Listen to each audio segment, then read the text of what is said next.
gentlemen, welcome back to Dinner and a Game. Sam was just crying. It's true. It was really fun. We watched Losing it. his damn mind.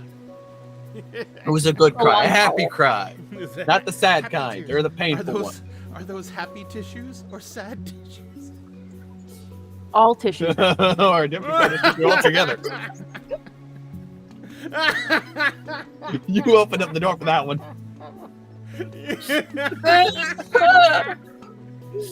Oh, Oh my And welcome to, ladies and gentlemen, and others, to a night that may, in fact, be, as per usual, with a lack of doors, aka unhinged.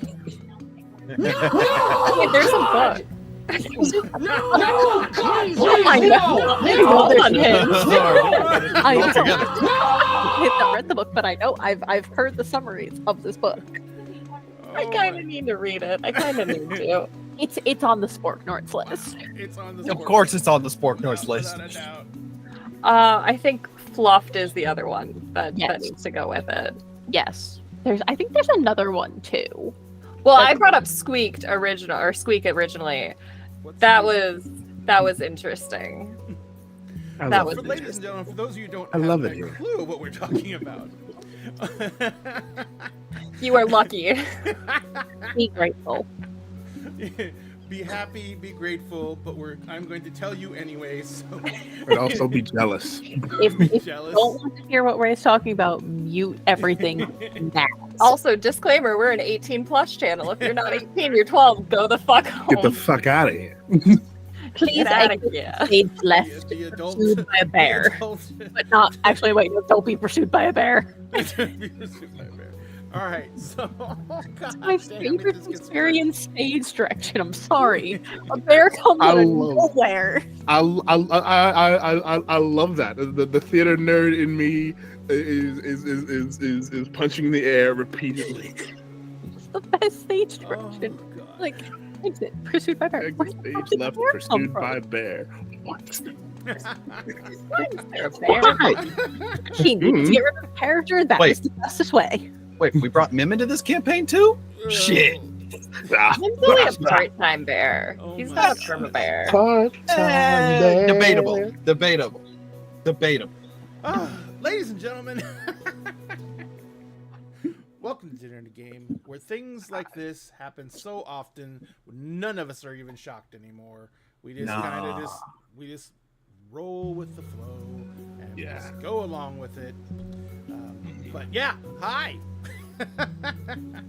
Tonight we are playing Pathfinder 2E because we are playing our Kingdoms of Mist adjacent game between two worlds. Now, it takes place in the world of Kingdoms of Mist that I originally wrote for 5e, but now I'm just writing as a kind of a general world that can be adapted to any system you like.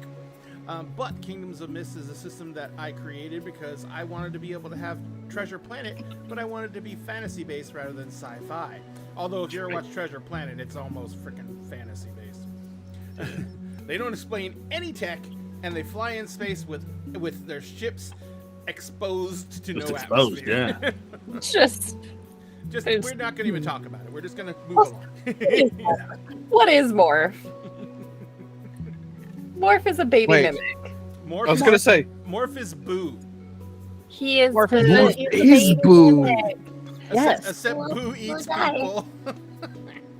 I mean, I'm feel sure like if Morph Morph was could. big enough, Morph definitely And would Boo eat can't people. fly.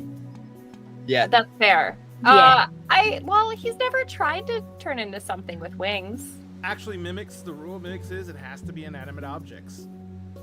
Yep. That's silly. They can't mimic living creatures. Wait, so it could technically mimic a whip, be used as a weapon, and then bite people every time it hits. Yes. You mean like my whip? Yes, exactly. Mimic whip. Or here's something neat because they actually do exist in this world. Boo could mimic an ornithopter. It's a magical flying apparatus. Oh, I didn't even damn. think about that. Oh. Ooh. That's a scary thought. It's a handy thought. No, that'd be a glove. Hamburger helper? I hate you. And we're not going I hate you. I hate you. I hate you. Do you Oh, though? shit. Yeah. I just Do thought of you something. though? Although it wouldn't affect his actual armor class, Boo could mimic a suit of armor and just follow you guys around. Oh my god. Oh yeah, it's true. He could be Alphonse Elric without a voice. Sign language. We teach We Boo, we teach Boo sign language. What is the intelligence score of a mimic? 4. Oh, we cannot teach Boo sign language. Damn it! He's about as smart as a dog. I don't know. Basic my niece commands. knows sign language, and she's Brain only You can There. sign commands with the dog. Yeah. You can teach him some commands, yeah. But he's But- not going to be able to but learn we an have Penguin to language. learn how to interact with us with sign language. Yeah. Yeah, no, he could ask for like food. Oh my god. Or... Boo could just More mimic please. signs. Literally just a sign with words on it. Oh my gosh, yes. Just holds out Just- hand, you yeah. just see form. Whoop. You see, Morph Hungry. never had a problem communicating with. Well, because Morph could talk. No, he couldn't. He just like. He could mimic. He could like. Spider Psycho. Yeah. Okay. He could do it to a like. He was like a parrot. He had, yeah, he had like a mimicry thing. Well, Morph. Supposed to be a parrot, but they're supposed to be the sci-fi version of a parrot. So I mean, it fits. They just added the morphing. Yep. He's Because just And I gonna be like don't a know wily why. coyote. But that reminded. What? Go ahead. I don't know why, but that suddenly reminded me of the Jay and Silent Bob movie in the scene, the sign on the back of the van. There's critters of America. You dumb. I gotta watch Jay and Silent Bob again. I haven't seen that movie in years. I love Kevin In all Smith. honesty, I don't think It anyone both has. does. It both does and does not hold up. True. I believe it. I feel like I've seen Strikes Back more than I've seen the original. That's probably because of whatever deals it has for playback function for playback things. Maybe. Valid. So Yeah. tonight we are playing Pathfinder 2E, but before we get into the game itself, let's say good evening to our amazing group of players, and let's see what they've been up to this week and how they're feeling. Guys, hi, how y'all been? Hi. Better. Better? Better. Significantly better. Good. I can make it worse real quick. No. Sam, where's your heat gun? Motherfucker. Sam, who are you playing tonight? Oh, a total pain in your side tonight. I No. don't think he's a pain in Tonight- somewhere a little bit lower than the side. Tonight I am playing Cecil, a magus born and raised as a hunter out in the hinterlands. Very outdoorsy, has the ability to get bigger than a frost giant, and has Okay. no problems going toe to toe with some of the most dangerous creatures out there. In fact, one would say he almost relishes it. What do you mean almost? No, I don't. I really. Relish is don't the get- hot I don't get dog. that. It's the from it. I don't character get that based from it at off all. Monster Hunter. Of course, it's gonna see a big monster and go, "Oh yeah!" Only thing that ever makes you think of is the freaking line from fucking Avengers. Hulk, smash. Smash. Like Hulk, for once, don't smash a big monster. Yeah, I Big love monster. that. I do That that to my one's dog another all the time. Just like run up and like squish his face. Squish his Big face. monster. We actually had a dog that, when my daughter was really young. She had night terrors, and we had a dog who just showed up at our house as a puppy. His name was Monster, and he was named Monster because we told her, like, because he was big enough to fit in the palm of my hands at the time. He says, "Look, this is the monster. You can't be afraid of this." Oh, that's Aw. cute. That's a good way to deal with that. Cassie, Yeah, how are you tonight? I'm pretty good. Good. A little sleepy, but Little sleepies. Well, we're all usually little sleepies by this time. Yeah. Who are you playing tonight? I'm playing Accordia Milius, former guard of the Aster Summer Planetoid. Planetoid. But now she just buckles the swash on the side, just having a good time. Buckles the swash on the side. There's some side swashbuckling. So yeah, we're side swashbuckling, Squashbuckling. squashbird. Here. Excellent. Sphinx. Word. What? When? Who? Where? Exactly. Hi. Who? No, who? Who are you playing today? I am playing Idris Alatil, our SMR spell shot. Think of Roland from the Dark Tower, and make. I don't know if that can be hotter than Idris Elba. So no, I was going to say hotter than Idris Elba, but that's physically impossible. Physically impossible. Oh my God! Have Really? you seen the new commercial does where he does a thirst trap, and then at the end of it, he's on screen. And he's like, "What is a thirst trap?" No, I haven't seen Oh this. God, it's hilarious. That's amazing. That is amazing. But yes, I'm playing a spell shot. It's great. It's a good time. Magic bullets. It's delightful. Magic. Bang bang, baby. Bang bang. I'm not gonna make a magic bullet joke. I'm not gonna make a magic bullet joke. I am not. Make the magic bullet joke list. I got a magic bullet for you right here. Oh yeah. Speaking And of- yes, it was implied. Dun, dun, dun. And speaking of magic bullets, Liz, who are you playing tonight? I am playing Este Maizek, our other fetchling, and I am just your regular fun little thiefy rogue. Just a normal. Normal rogue, nothing special, nothing weird, just No. roguing in the roguiness. Roguing in the roguiness. Made to break in places. Made to break in places. And you can find all these amazing creators links in our chat right now. Remember, the biggest thing you can do for any creator is go through and find something you enjoy and hit follow or like. We will create content regardless. We enjoy what we do. We do this for fun. This is most of our hobbies.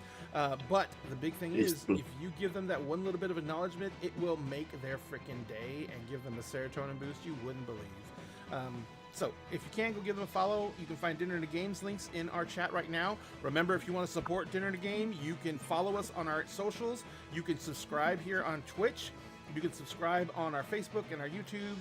You can follow us on Twitter, which will never be known as X ever. And you can actually go through and do things like subscribe to us on the channels you can. And if you want to support us and you want to get some really cool merch, like my shirt, which says, "When the DM smiles, it's already too late." You can order those shirts from our merch store, which is in our chat right now. Unfortunately, they're not guaranteeing anything by Christmas right now because it is print on demand. So it takes a couple of days for them to actually print it out before they send it out. But you can still get them for your family and friends as late Christmas presents, or just get them for yourself so you can rep some cool merch with some cool stuff on it. And you can see those shirts, they'll be going by on screen and on the break, and they were going by when we started the game, when we started the screen up. Also, don't forget, if you want to support us and you want to support other great companies, we are partners with Many Worlds Taverns, who are purveyors of incredible teas and coffees. If you use the link in their chat right now to place an order, we will get 10% of the total cost of the order. Plus, if you use the discount code Dinner in a Game when you place your order, you will get 10% off. And I know that they are doing free shipping for any orders $50 or more for the month of December. So it's a great time to get in there. If you want to get some recommendations, their Sage's Gate, their lavender mint tea is amazing, and their Earl Grey, which is called Misty Hills, is incredible. Also, if you want, they have two different monthly subscription setups where you'll get a random coffee shipped to you or a random tea, because they get special blends done and then they only have them for a limited time. And those things literally sell out in like 2 days. So if you want to get on that, I would get on the monthly subscription service because it's the only way you're guaranteed to get a bag. But all that being said, we're actually here to play some Pathfinder, and we started pretty late, so I'd apologize for that. But we're going to get down to the nitty and the gritty because our adventurers last game discovered that the magic item that they have been contracted to find may be in one of two places. Either it is in the Fire Giant's lair, or it is with a wizard in a wizard tower. And they are being faced with a decision of where they want to go after they recover from the party they're currently attending with the Frost Giants. I don't. Well, did anyone actually abstain from drinking the alcohol? Idris I know did not drink. Cecil. I know Cecil didn't. Oh, I know and Cecil also- gotten fucking wasted. Yeah, and also Accordia's girlfriend is missing. That's right. Mhm. Mhm. You gotta Well- find her. Accordia's current friend with benefits is missing. I won't seek to quantify their relationship beyond what they've already done. So, so what do you guys? We kind of left off with the party kind of in full swing, discovering who was going to try and take pains to stay sober and who was just going to indulge. This, was your character drinking? Yes. And I do believe Accordia was also, correct? Mhm. All right. So, give me. Everyone needs to give me a Constitution save, or not Constitution save, a Fortitude. save. Fortitude. 42. 27. Oh my god. 38. Oh my god. Oh. Let's see. And That's not the right man. 25. Oh damn! I rolled a 5 on die and got a 25. I rolled a natural 20. You did. Damn straight you did. I rolled a 6. Jesus. Did you already say what you rolled? Because you may have been muted again. I don't remember hearing you. Is this for people who drank? Oh yeah, did you say you didn't drink? I thought you said you did. He was the only one who didn't. Yeah, it just did not drink. I love that we rolled in order again. Didn't Oh my gosh. drink as much as the rest of us. Dude. Hang on one second. I gotta try and fix something. The map just went haywire. There it is. All right, I fixed it. All right, so every one of you made your saves. So basically, you guys have a great time. The Frost Giants don't seem to be. They seem to be very serious and dour people. But the moment like the alcohol starts to flow, it turns into an incredible social event. Everyone does everything they can to enjoy themselves as fully as they can. Idris, you do notice that there are everyone who is like on guard duty or watch, none of them drink. You can see that the guards at the outside doors. I'm sorry. What? Are you having tech issues again? Eee. I might have to switch to my phone because whatever's going on with my internet is affecting my. It's frustrating. No, I'm sorry. So yeah, I'm gonna switch to my phone. Okay. I'll be right back. Let's give him like 5 minutes to switch over. So we'll just go to the screen real fast, in case he drops off and I have to rearrange everything. So we're just gonna go to the be right back screen, and we'll be right back.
Ladies and gentlemen, I need to make an announcement real quick. We are invoking Fantasy Daddy Clause now that Sphinx is in the permanent dom position of looking down on us all. So we are now charging $10 an hour for people to just be present. We can do that? On different sites, we can. You sure can. If you want to know more about that, please go see our OnlyFangs. OnlyFangs. God damn it. Why, hello there. Man, and my camera's higher, so now I have to like look up at my camera. It feels weird. I am suppressing the urge to say good girls. Oh my! That's my fan. I didn't know we were getting into this so quickly. Oh my god, I feel like we're back in the other game already. Anyway. We're not? You Well, I'm never kidding. left. We never This left. crew, I did not, no. Alright. So, whew, is it hot in here? I don't know, is it? I got my fan.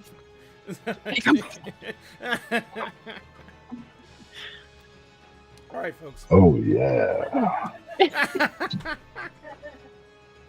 Oh. I'm coming in quiet. That's not normal for me, trust me.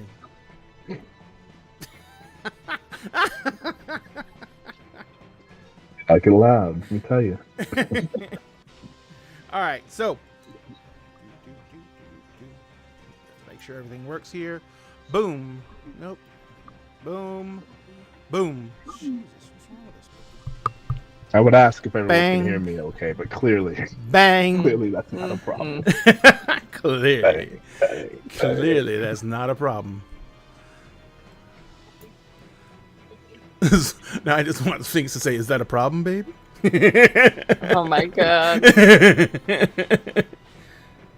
Is that a problem, baby?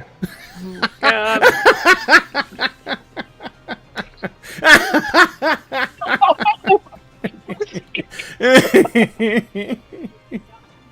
The fan is staying on the desk this episode. Hey, Phantomoto, we're doing good. We're doing real good tonight. We're real good. We're real good. We're good. Oh my god. So, wow. Well, let's go ahead and try and actually play a game. So, anyway, so Idris was not drinking. I mean, like I said, one of the things you can tell is that they still, or the people who are being assigned to guard are still being vigilant about it. But everyone else seems to be having a great time. The kids are just running around and playing and like crazy. The adults, some of them aren't drinking, just much like Idris. But those though who aren't drinking seem to be doing things like, you know, keeping an eye out on the children that are running around, or, you know, the ones in charge of cooking or stuff like that. Sure. So there are people who are not getting all out shit-faced, but for the most part, this is a party. And this is, you know, something that they don't get to do very often. They all live harsh lives out here. And so this is something that they don't get to see that often, and they're taking full advantage of it. So as the night wears on, you know, people eventually, you know, the revelries die out because people hit that level of inebriation where it's like, I need a nap. And so eventually people start drifting off, falling asleep. A lot of people just fall asleep in the longhouse in general. But there are different homes and houses inside this fortified area. But a lot of the revelers are just passing out wherever they find room, and they can find like a comfy blanket or something. So before the end of the night, they did show you what room you were going to be staying in. You guys are basically given one room. It's a huge fucking bed. And so, you know, are you guys, do any of you actually make an active attempt to make it back to the bed, or do you just pass out wherever you pass out? Idris will probably do his best to help everyone, like as many people as he can get to the bed. Gotcha. And Yeah. remember, they did bring you out your own little chairs and everything like that. Yeah, They took it from a Child's Play set. that's right. We were some kids' dolls. That's right. One of the little kids came running over and was like, We thought we were dolls. They were shocked when one of us could speak their language, which is adorable. "Yep." So, but anyway, you guys have even those who are not getting wasted are having a wonderful time. And when you finally turn in, the sounds of the mead hall get quieter and quieter. Like for Idris, who's not totally passing out immediately. Until finally there's just you can hear from down the hall the noises of people snoring and sleeping. You can still hear some footsteps moving around, so it's probably either the guards or people who are not completely intoxicated, either cleaning up or taking care of those who were way too drunk. So the rest of you wake up, and it's when you finally go to sleep, you get very restful sleep. It's the bed is huge, so it's no one has any trouble finding room for themselves, and you basically end up having a very deep, sound and resounding sleep. You wake up the next morning. Sam, what's the mechanic for rest in this game? So rest works very, very similar. You regain everything. However, the hit points you regain is not full. Okay. I don't think anyone's lost many hit points, have they? Cecil lost a little bit, but that rest healed them all up. Any focus points or spell slots you get back. And then, if I remember correctly, I want to say it is... You regain a number of hit points. Oh, what was the multiplier again? Hold on.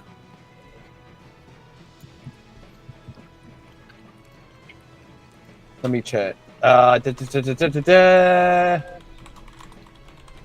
Hit points equal to their Constitution modifier multiplied by their level. Ah, excellent.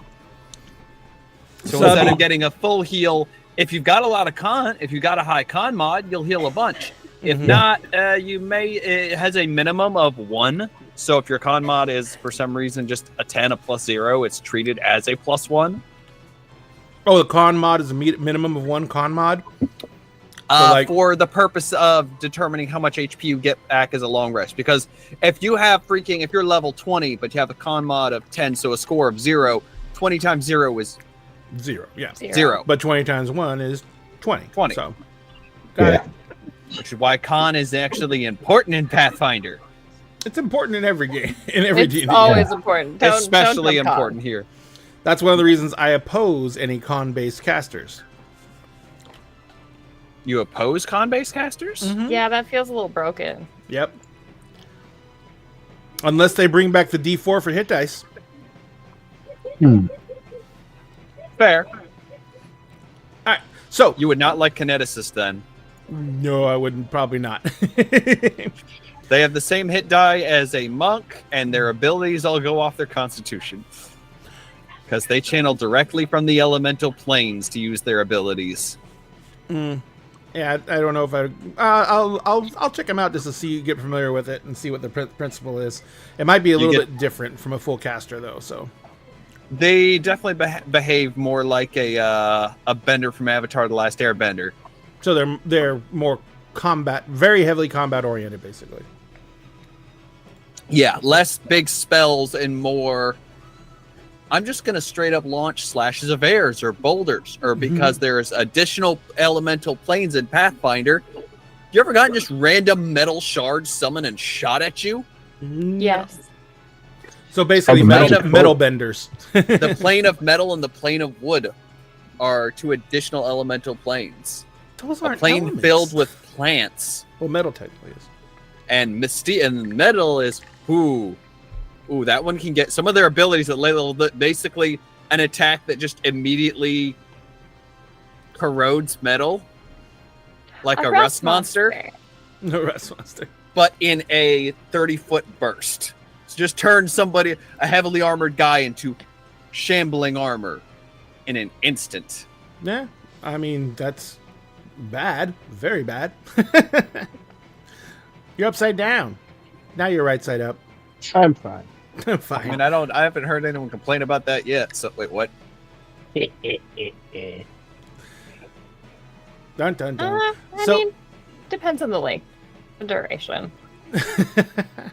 Not wrong. All right. So when you wake up, like I said, full rest. Everyone gets all exactly what they needed from that.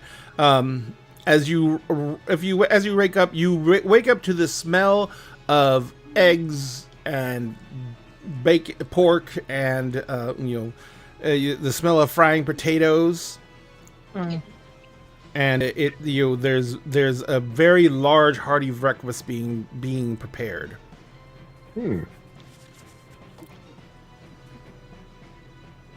Full on like Looney Tunes, just like Drifting through the air, following your nose.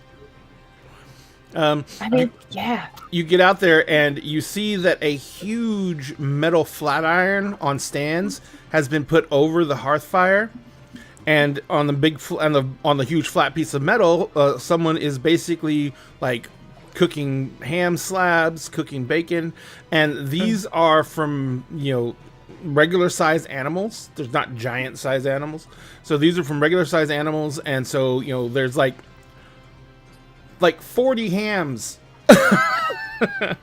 on the grill, and whole chicken coops worth of eggs have been cracked. So you guys, basically the food is being prepared. There's also already made, there's a very big bowl of like really rich thick porridge, and you can see that right beside the porridge pot where all the bowls are stacked, there is a piece of just straight out honeycomb that's been just like sat down there right beside it. Hell yeah. And there's what looks to be giant loaves of peasant bread that are been already sliced out, and a big dab of hand churned honey, butter, that's on a plate beside that. So you guys, this is like better than you've gotten in a lot of hotels. So This Here's your new friend. I'm going all out. Giants hospitality. If you've earned it, it's nice. Well, I can definitely say yes, it is. To be completely honest, this is normal, though. To be honest, most of the villages in the hinterlands are kind of like this regards to meals.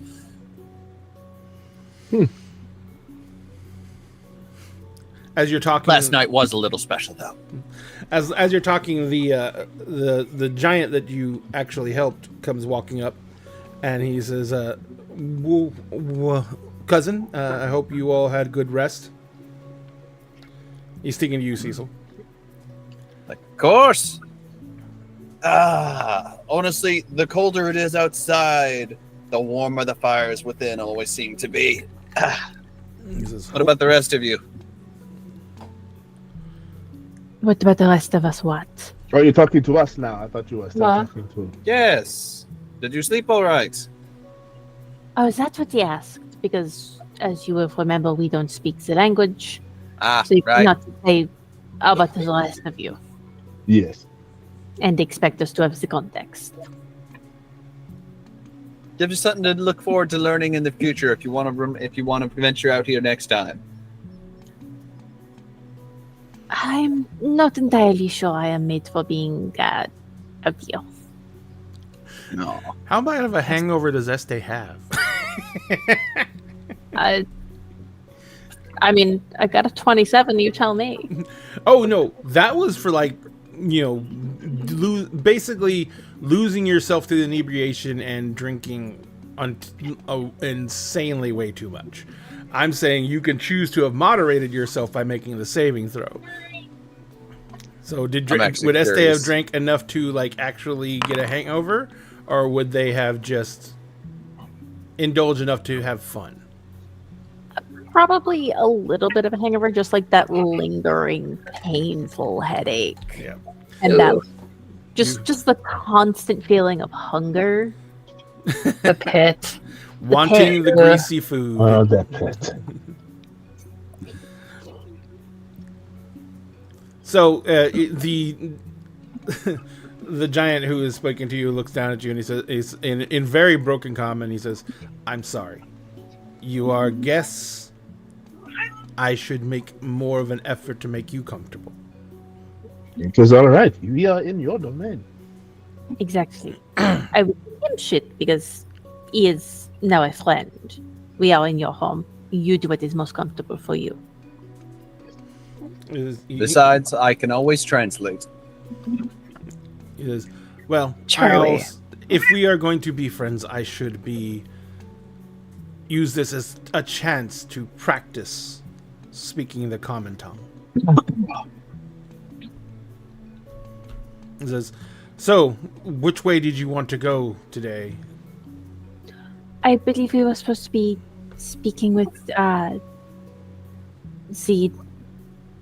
Shaman? The shaman? Shamaness, yes. Yes. So we edit anywhere because she may have a better sense of the item that we were looking for. And Or may how also to be find able to it. help us find our friend. Yes. Also. Absolutely. He says, "Let's go. We'll go to her hut next then.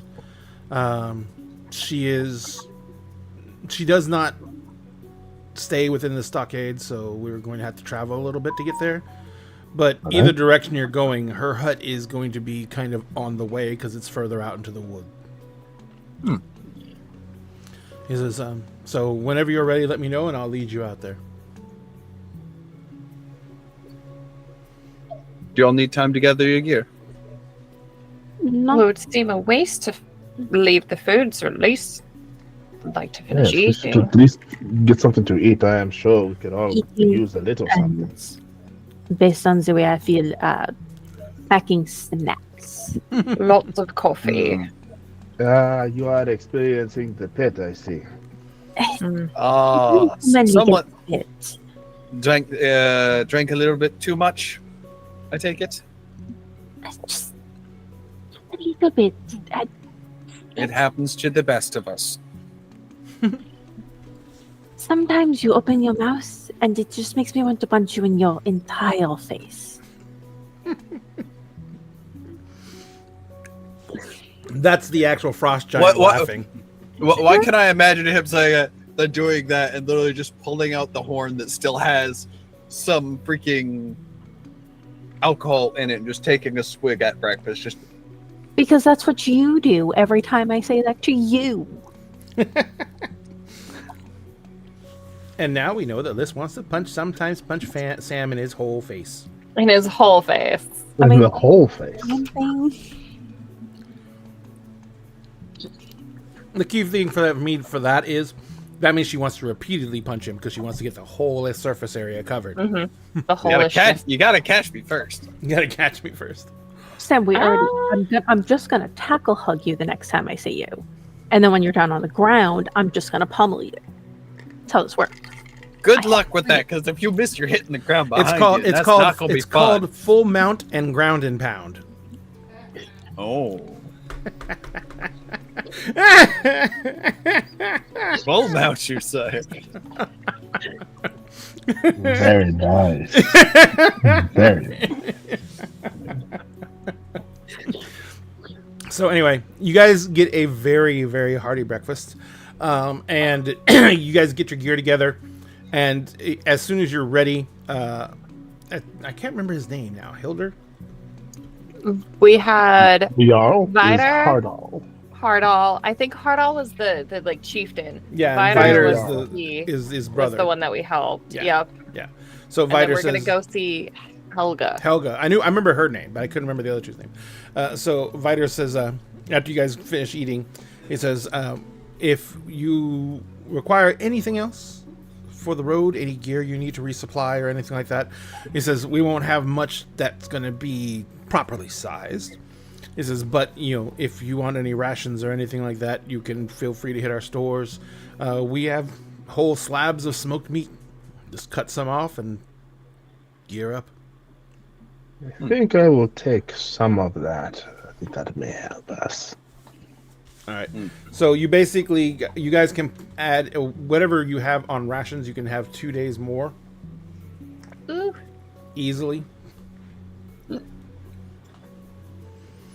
Go through rations. I never even added rations into my. So you're just gonna starve. Yeah. I don't know what I'm doing. Don't worry. I've got rations to spare. So you guys get geared up, and Viter comes over to you guys, and he says, "It's like I said, it's about an hour's walk." He says, it's she lives deeper in the woods, so there will be things out there once we get far enough away from the camp that we will not be able to account for. So be on your guard. I know you're formidable, so I'm not nearly as worried. In fact, I feel better walking out there with you than I would walking out alone. It's like, is everyone ready? Yes. As ready as ever. So he begins leading you out the main entrance. He circles kind of around the outside edge, and he just begins trekking through the snow. You can see by the way the trees are, and by the path goes. There's a path that's going through the trees, but it's covered in snow, so you can't really see where the path actually is. You just know that in some places there's obviously been some effort to clear the path because there's gaps between trees and everything like that. As he begins moving, he is once again doing his best to not outpace you. He's keeping his strides shorter than normal, but he does set a pretty brisk pace. But it's only for an hour, and you all are adventurers, so I'm very okay with assuming that you guys can keep up with him. Also, he is acting as a snowplow because he's walking ahead of you.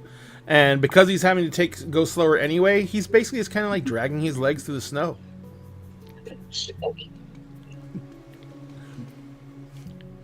And plus, the snow only comes up to his ankles, where it comes up to like mid-shin on the rest of you. Actually, probably to your knees. But yeah, as he moves through, you guys make good time through the forest. As usual with a large conifer forest, this place is really quiet and very, very, very still. There's not a big breeze blowing or anything today. The actual tops of the trees are like a good 50, 60 feet above you. And so you're walking through, oh boy. Oh boy. Come on. Come on. So, but as you move through this area, the first thing you get, the first thing that really strikes your senses is that the stillness of the forest. Once you get far enough away to where you cannot hear the camp, you basically get to the point where you can't really hear much of anything. Occasionally, you'll hear a bird, and even rarer, you'll hear some movement through the snow and catch a glimpse of like a rabbit or a fox zooming through zooming along. But for the most part, this is fresh snow from last night, so you can see small trails and stuff like that. But you guys are the main big things that are moving through this area. After about an hour walk, you come into a clearing, and in the center of the clearing, there is for a giant, a single-story stone hut. The stone hut itself is like 50 feet across. The door is about 10 feet tall, and there's several barrels outside and boxes. You can see that there is a lean-to against the side of the hut, and in the lean-to you can see what looks to be a tanner's rack inside the side of the hut with a very large skin stretched out on it. As you come walking up to the building, Viter just in Johnson, he yells out, "Hail in the house, Helga! I bring visitors." After a few moments, you see the door open inward, and a woman steps out. She is as tall as Viter. She has long blonde hair. Much like all the frost giants, her skin is very pale with a very strong blue tint to it. Her eyes are like silver gray. She is, Vider's wearing furs and leathers. She is wearing a actually very nicely made dress, and it hangs down, and she's got a shawl over her shoulders, but she has a sword strapped to her left hip, and she's kind of standing there in the doorway, and she's looking at you all, and she's got tattoos on her face, and Cecil recognizes them easily as being runes from in Juntan runes, but they are not drawn on. They look like they're tattoos. So as he comes walking up, he says, he kind of nods to her, and he says, the Jarl asks if you would do a favor for our guests. These small ones have proven themselves friends to us and have aided me in defending myself and possibly the village from attack from a great worm. She says, a great worm? He's like, no, not a great worm. I forgot what they're called. Shit. Hold on. Remoras. Remoras. A greater Remoras. He says, unfortunately, it got the drop on me. She says, oh, well. She says, if the Jarl requests it, I will do my best. And she kind of looks at the rest of you and says, everyone, please come in. It's cold out. And I know how you little ones are about the cold.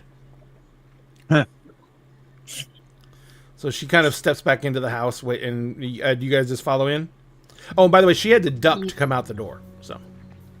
Of course she did. I hate the cold. You hate the cold? I hate the cold. So you you go walking in the door. As you walk in, she says, actually, I was expecting someone to show up eventually. She says, I don't really know what else to make of the situation that I've discovered in the woods. So I figured I'd just wait and knowledge would find its way to me. Situation in the woods? What situation do you speak of? She says, I was out I was out gathering mushrooms and other components. And I stumbled onto something, and I found it very odd. So I decided to hang on to it in case anyone came looking. Or if I could barter it for something else, that would be just as well. But I figure if the owner is still alive, they would probably want it back. It seems pretty expensive. It just kind of looks at his companions and then back to Helga.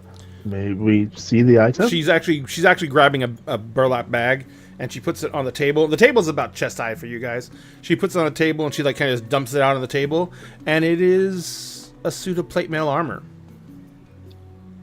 I know this Is it a familiar set of plate armor? It has an emblazoned beer mug on the chest plate. There's no blood or anything on it, is there? Yes, there is. Well, this is concerning. Very. There wasn't a body with this, was there? No, that's kind of what I found out about it. Normally, you find something like this, and it's on a kill from something like a Remoraz, who got the better of some adventurer who was out here where they shouldn't have been. But this is odd, because the armor is fairly undamaged. And the only blood on the armor is up and around the neck and shoulders. I do not like the sound of that. No, that is not comforting.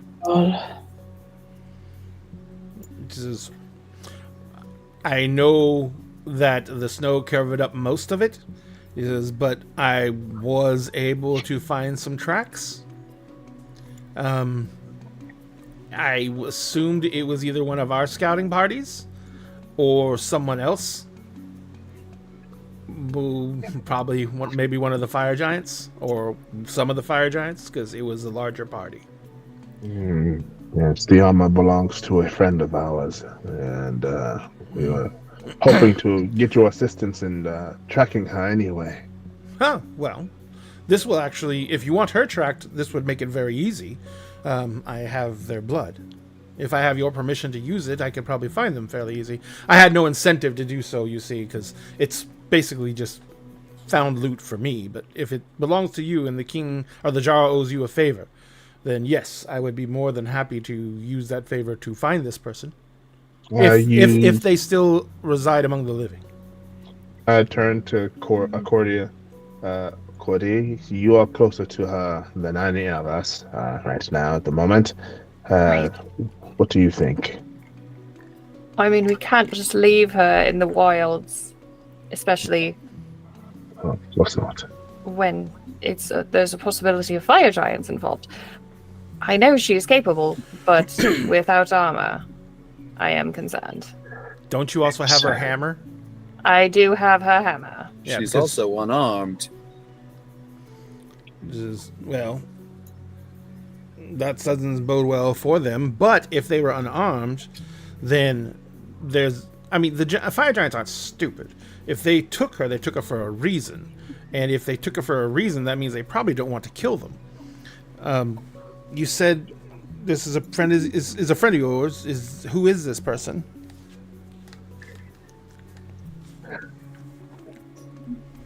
I Just turn to immediately looks Cordia. to looks to Accordia like, you know them best. I do. And I wrote these down. All I want to say is Lizzie. It's not Lizzie. It's Kelly. Kelly. Mm-hmm. I don't know. No, I have letters. Kelly It letters. was. Yeah, I have DH, and I don't know what that means. I love player notes too. Hang on 1 second. Let me find my notes. Mellister? But yeah, it was something like that.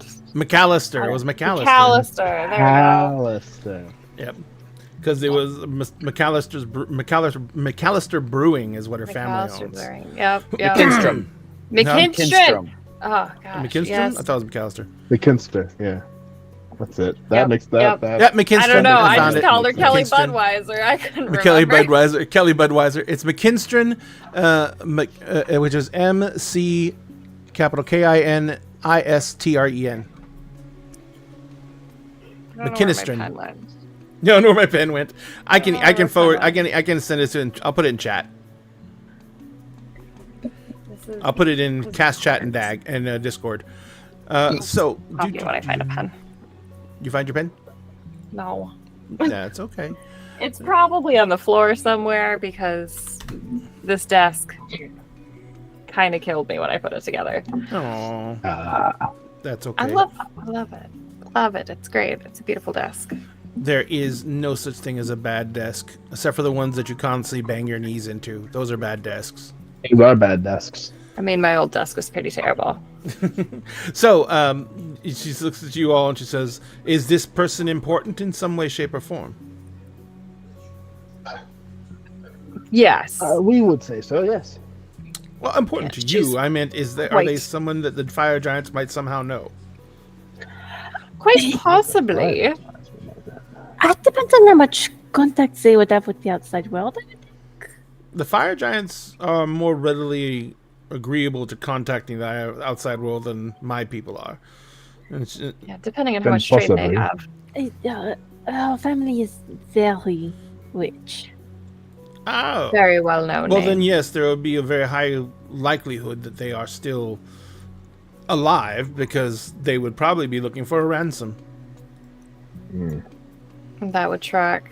He says, and who knows why they may have wanted to make sure that they were not as willing to run, so they took them out of the armor. And they Well, she probably has didn't want to be quite taken out of the control. armor, so they may have put up a fight. That sounds about right. Especially considering that was their family's armor.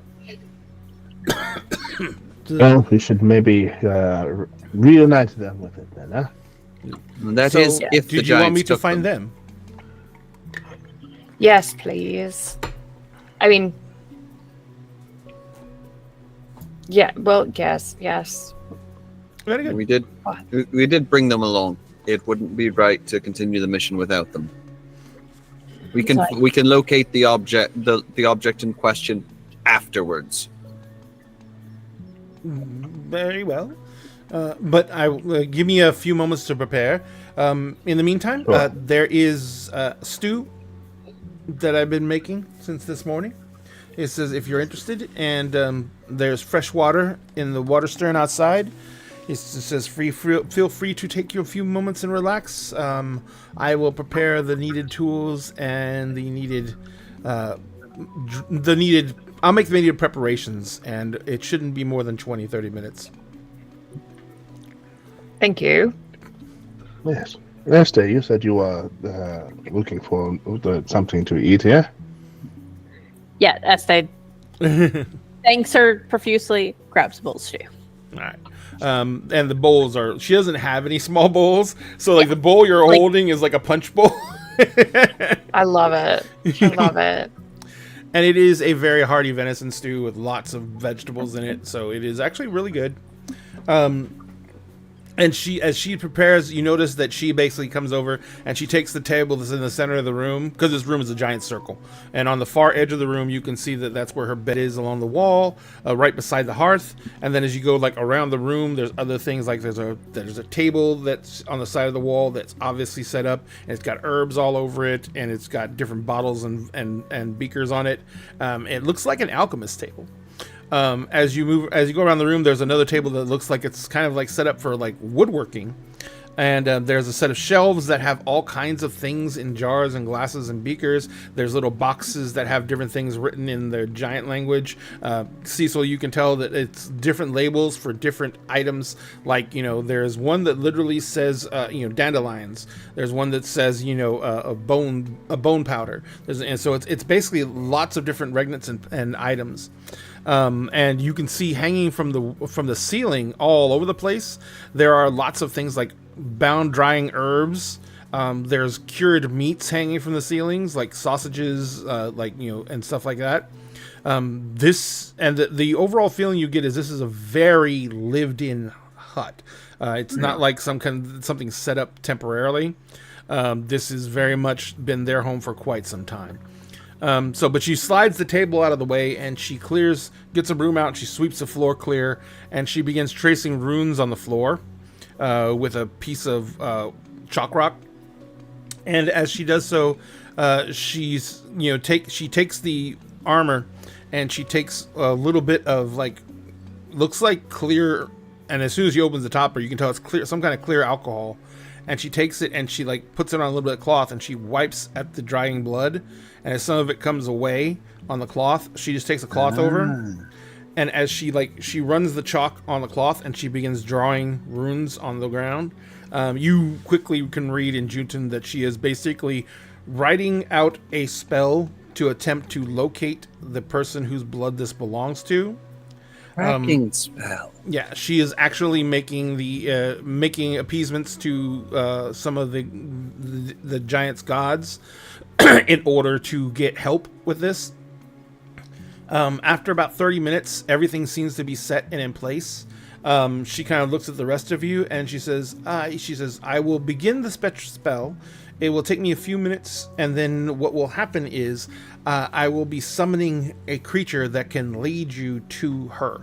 It's not a real creature." She says it is a celestial animal. It says, but it's smart enough to understand you, but it cannot speak. So you may tell it to do things like, take us directly to them or find us the safest route to them. It is going to take you in the most direct route to them, regardless of danger, unless you tell it otherwise.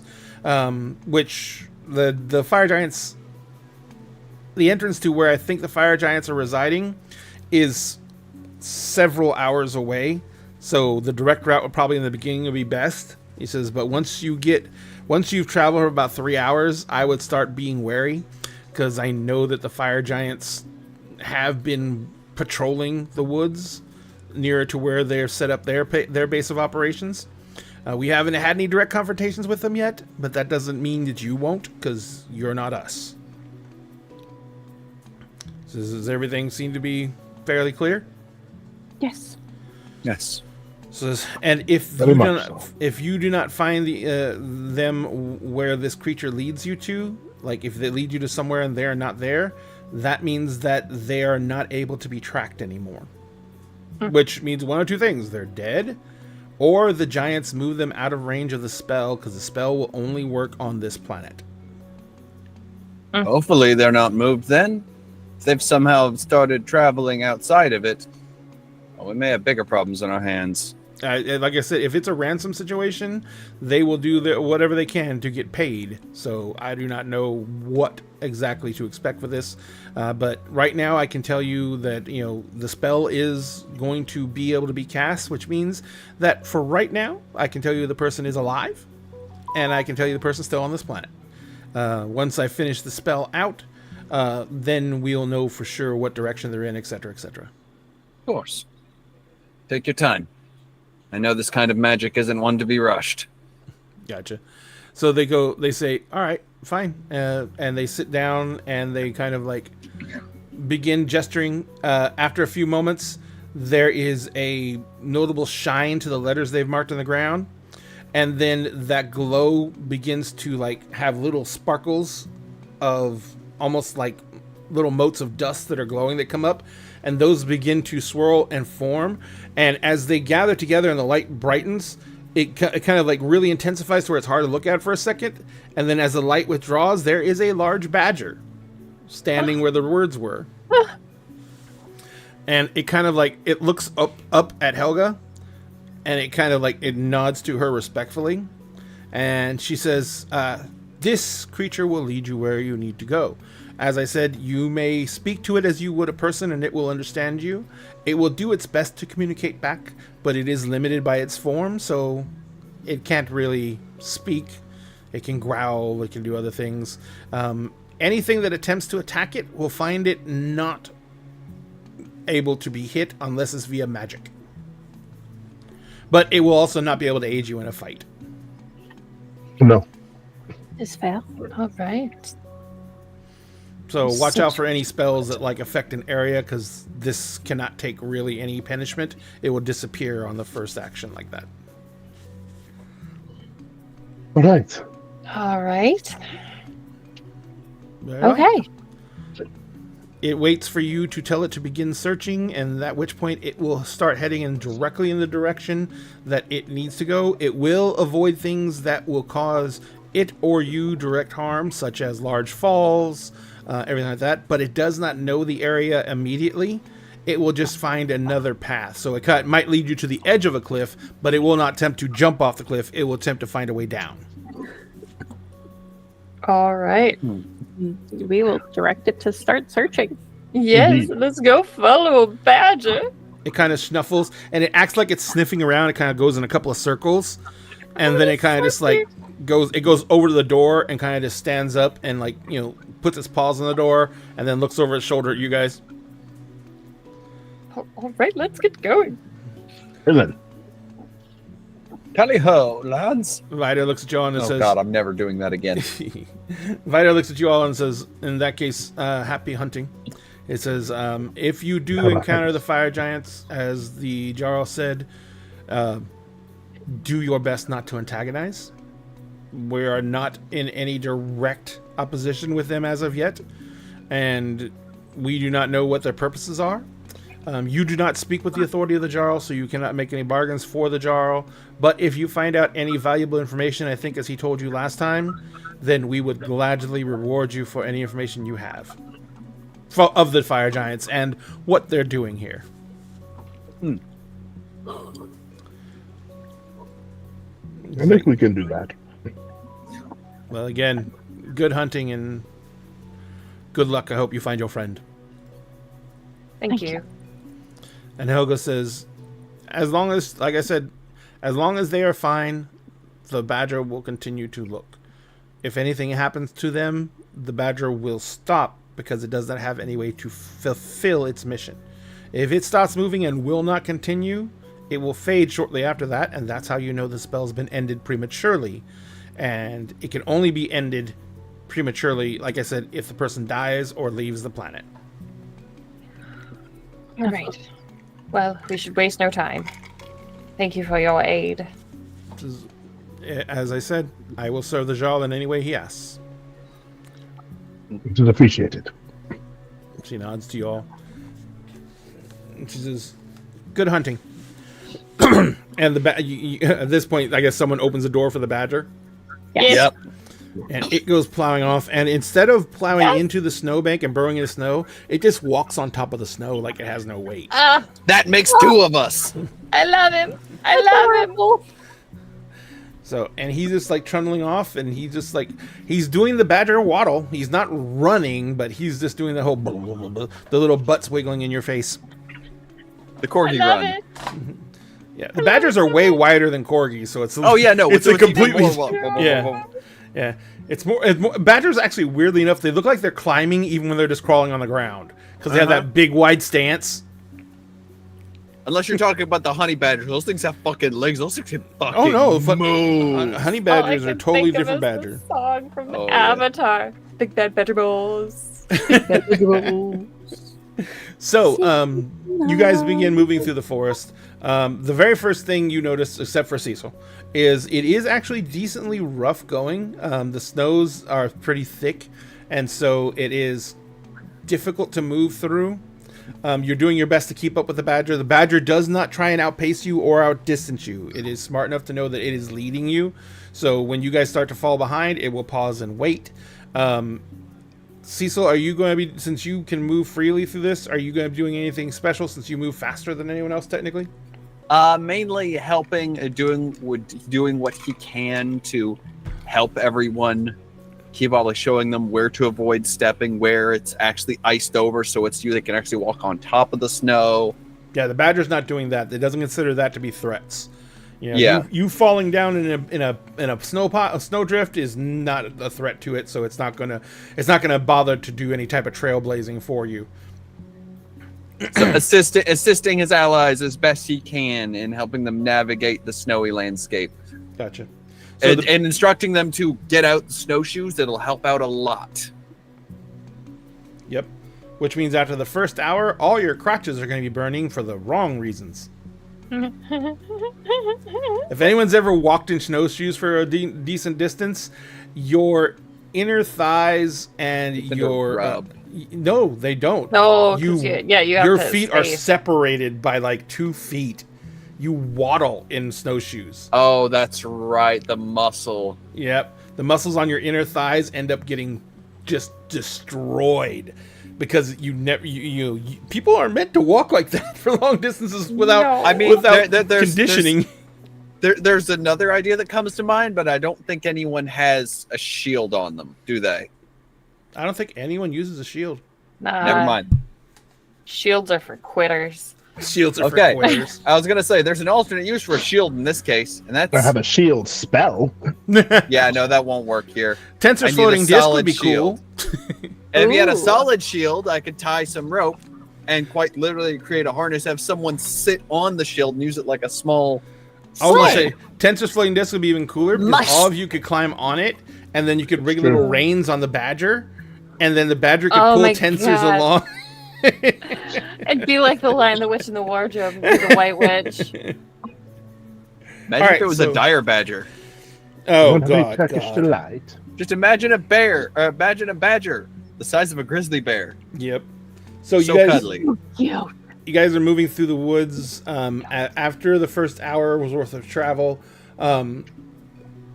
those of you who are wearing snowshoes are getting fairly gassed.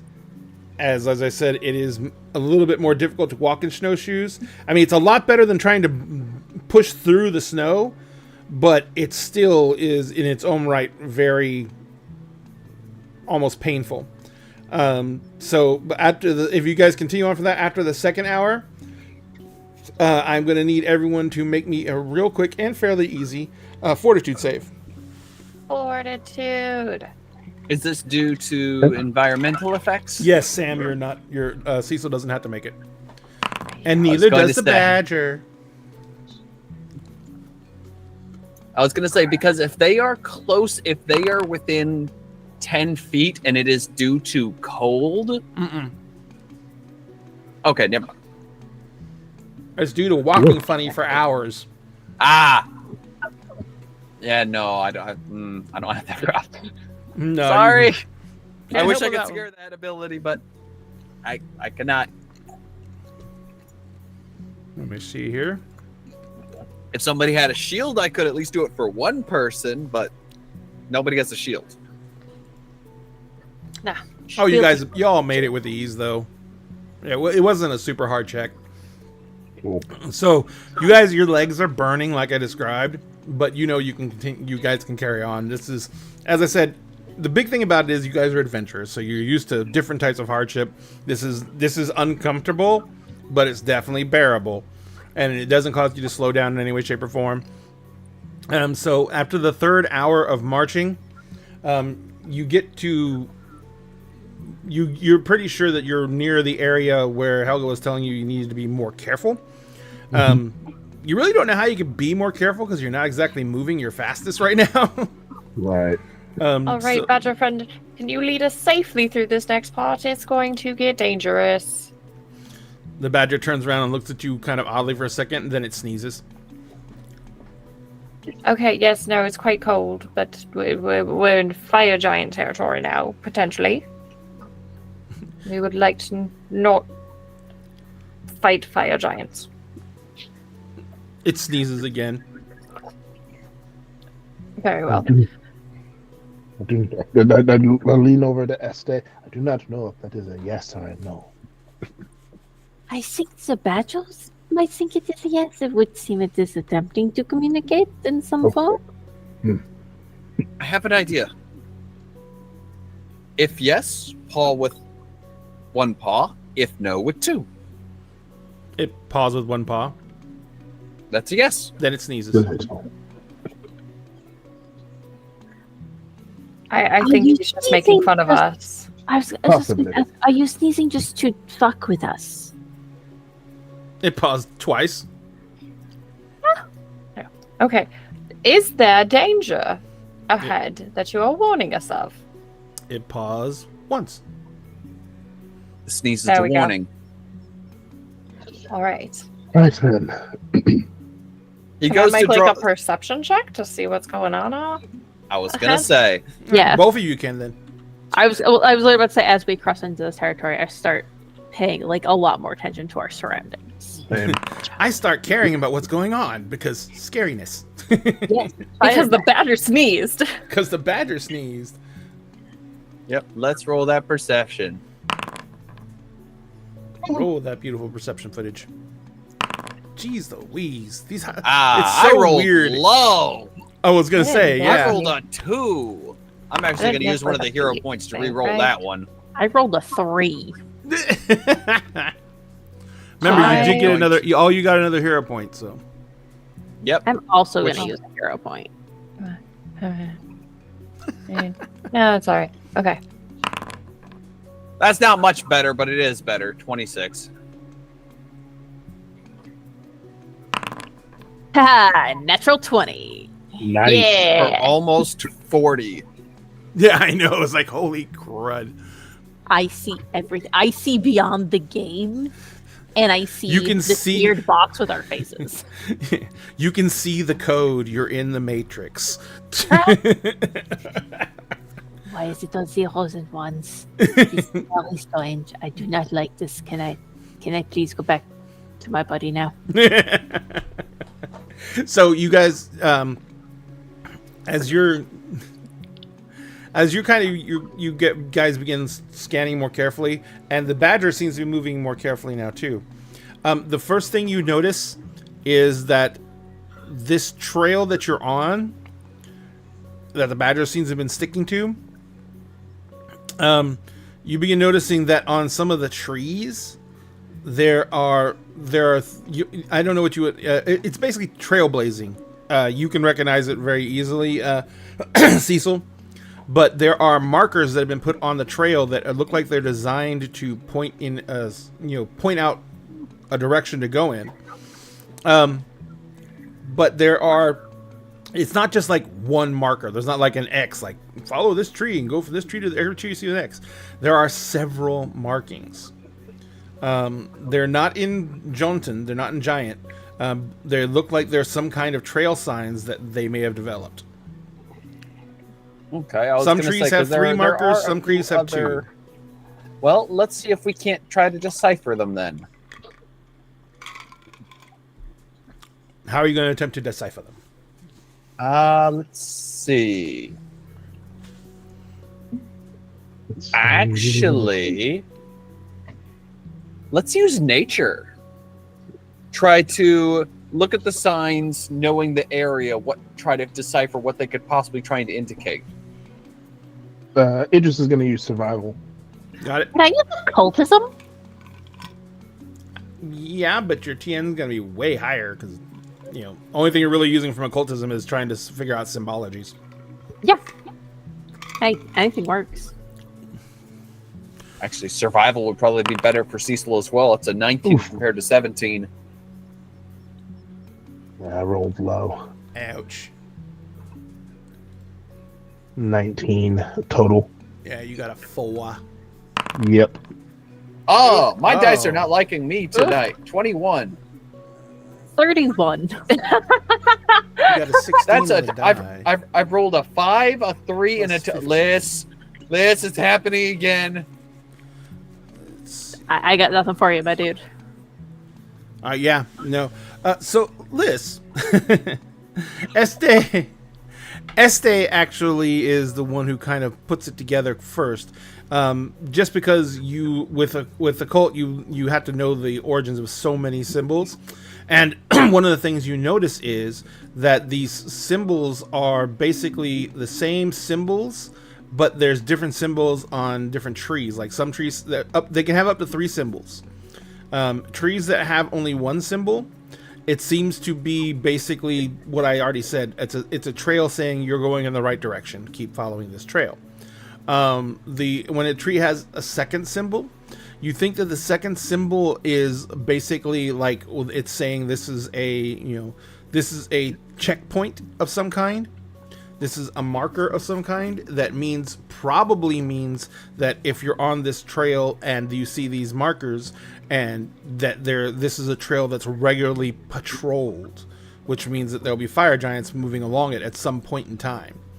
And the third marker you're discerning is probably a marker for some kind of trouble or danger that has happened in this area. Like something has attacked someone on the trail, there's something that has a lair nearby, stuff like that. So this is just all trail sign designed to say like, you're on the right trail, keep following these trees. This is where we make regular patrols at. If you get into trouble, someone should come along and try and help. And then the last one is, if you're in this area, be very, very alert because we've had problems with things in this area. The current one you're at is one with 3 markers on it. Oh no. I don't like that. May want to be extra careful. I think I may have figured out these markings. All right. What have you figured out? So see this symbol, and she'll point to the one. This has been on all of the trees. This is general symbol seems to be for the path itself. The one next to it has only been on some of them. Thinking it is some sort of sign of like this is a patrolled checkpoint area. And then the last one I think is that there's bad things nearby and to be extra cautious. Oh, So, extra dangers and lovely. I suggest we stay just off the trail in that case, but close enough that we can still view it and start traveling a little bit more slowly and stealthily. In your opinion, should we perhaps take the snowshoes off to have more coverage in the snow? It'll slow us down a little bit, but it's not a bad idea. It means we can drop prone if we need to. I would also recommend this is going to be a weird one, but it will help. Natural camouflage. As he literally says this, just shakes himself and literally turns or falls suddenly onto his back and does a full roll around in the snow, shake himself a little bit so that his like clothing and stuff and armor is covered in it, with exception to the plates made of the white chitinous plates. The wet snow will stick to your cloak and the rest of your clothing. In this cold, it's not likely to melt. You'll blend in better. I don't know if I trust that. Yes, it is much easier for you to do, given that you are wearing armor that keeps you warm. And it just fall back into the snow. Yeah, it's Well, actually, first he'll take his guns out, then fall back with his guns sticking up in the air, so that the snow doesn't get into the barrels or any of the mechanisms at all. I hate the lost and falls back. Just And I'll like, actually probably also after that probably pull her hood down since her hair is white. She's like, meanwhile, I Cordia's need to pulling find up. cover. Yeah, pulling up because she's got the black hair, and just like squat down and kind of gently fall over and Fall roll. over. Roll. Stop, drop, and roll. Like It's anti-snow snowing. angel. Anti-snow angel. All right, so you guys are making preparations. I need you all each to give me a survival check, and basically I'm gonna use that to kind of give you advantages to surprise and stuff like that. Okay. Hopefully, I'll roll better than I have been. I hope No. not. Okay, so All right. Aha! Eat my ass. No, thank you. I'm not into that. It doesn't sound I appealing. smell what comes out of that. I'm gonna put a pause on that. So That's that's a a no nat for me, 20. dog. Cecil crit, which beating the DC by 10 is also a crit. 34 for me. 21. All I right. noticed something that Cecil and I are both listed as player 3. Are you both? Let me see if I can Oh. fix that. Cecil. It's probably when that mix-up happened with where both our images were the same. Probably had something to do Yeah. with that. Let me see if I can fix anything. Configure ownership. Having a feeling, Nope. yes.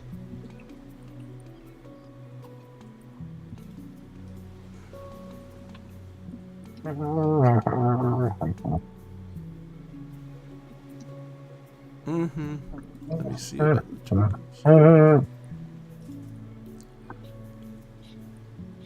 See, I don't. When I was looking at this and moving through everything like that and getting your characters created, it let me change your names on the tokens and it let me change your names on the character sheets. But then this still says like token character 1, character 2, or player 1, player 2, player 3. So I don't know how to change that necessarily. Gotcha. Well, don't worry about it. I will just make sure to keep an eye on my dice rolls. Yeah, I'll figure it out for the next game. All right, so you guys begin. You create your preparations. A lot of snow is dropped down the back of cloaks and armor. So you're basically for those of you who are not Cecil, definitely get a little bit colder. And I'm assuming after you take those preparations, you're going to move ahead more cautiously again. As you move through, as you're moving forward, you begin to hear the sound of water running.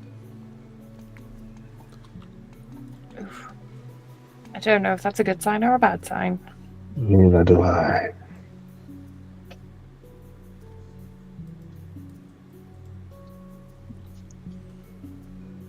So, are you going to keep on moving ahead? I assume. Yes, super Cautiously. cautious. Super cautiously.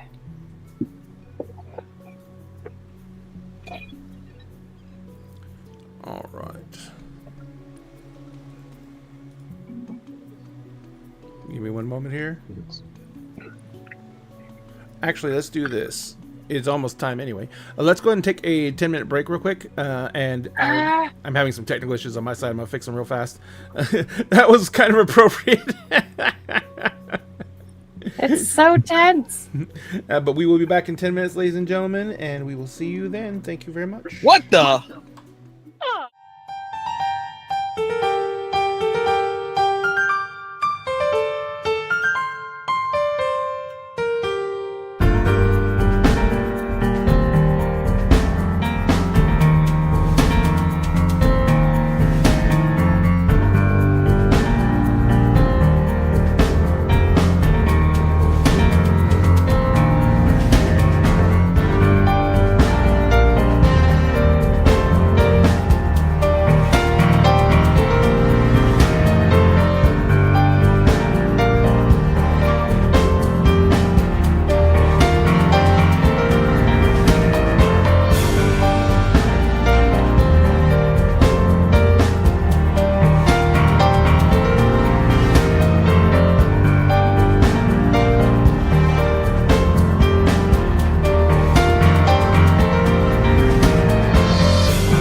1.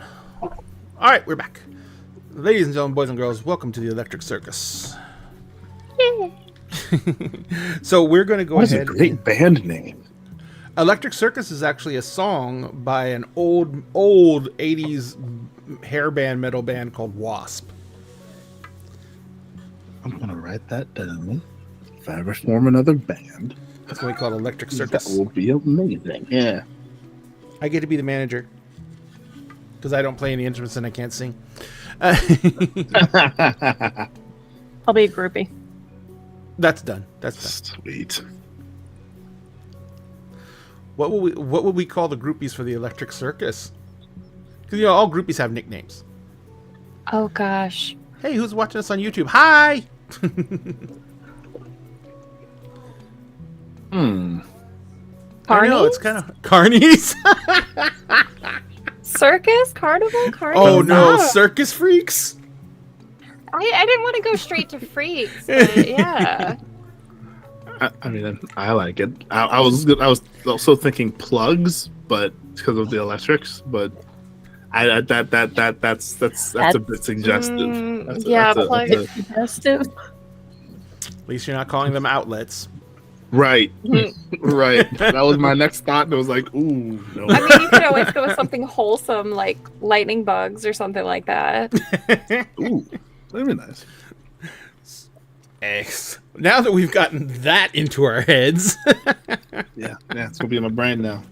ladies and gentlemen, welcome back to the game. Thank you for letting us take that little break. We greatly appreciate it, and we are going to get right back into the nitty and the gritty. As you guys are walking along, I'm going to activate the map. Map activated. As you move through the forest, of course, the density of the trees and everything prohibits you guys from being able to hear this very well, but when you finally get up to it, you are faced with a set of rushing river that is moving fast enough to where it hasn't frozen over. You can see that there is technically a path to ford the river. It's going to mean hopping from stone to stone, but they're not they're very large stones. And you don't know if they're covered in ice or not, but they're definitely coated in snow. And on the other side, there is the other bank of the river. The river doesn't seem to be super deep, but it is moving fast enough that you're pretty sure if you fall in, you're going to get swept away. And I don't think any of you are wearing heavy armor, are you? Nope. I don't believe so. So none of you have, at least none of you won't directly sink. But those of you who do not have protection from any of the elements will be suffering from possible hypothermia. So That's fun. So what are you guys going to do? Right now, you kind of like stopped at this little cove of trees right here because you can kind of observe out there and you can see directly across the river, there is a huge stone like that's kind of on the other end of the fording point. And the tree covers doesn't seem to be as dense on the other side. So first, let's do a perception check. See if we can spot anything out of place. See if we can spot anything that might be a threat. And if this See if we see coast is anything that's clear. clear. Yeah. Let's check to see if the coast is clear. Got I'm it? done with that.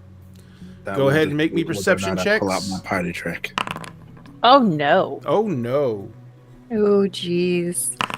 Someone just had an embolism. Someone else just saved someone from their embolism. You're welcome. Thank you. That's Someone else just we're had an fucked in embolism. combat. We're fucked in combat. I've rolled two Wait, was 20s that in a me? row. Yeah. Yes. Oh my gosh. Apparently, Esther and Idris are currently distracted. Oh, Jesus. I say I'm not looks paying real hot in attention. the snow. What can I say?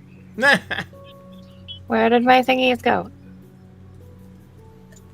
Honestly, just- I'm not I'm knowing what done. it is, Okay. but the snow, it's doing something for me. I found out where the problem is with the naming. Oh. Yes, I can update the tokens and we will have the proper names on them. It was on the tokens, honestly. That's weird. That is very weird. Because the token is supposed to pull the name from the character sheet when I pull the tokens onto the table. Yeah, And- yeah. So it is very weird that it does not do that.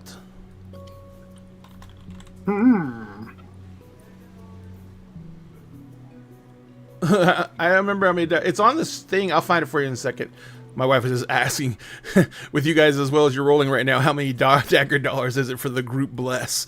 I think that would add like a solid plus something to our rolls, since we don't really add dice to it. Well, we can add dice to it. You can add a D4 to it. That's true. There's no reason you can't. See, you can do anything you want. You can do whatever the hell you want. All right.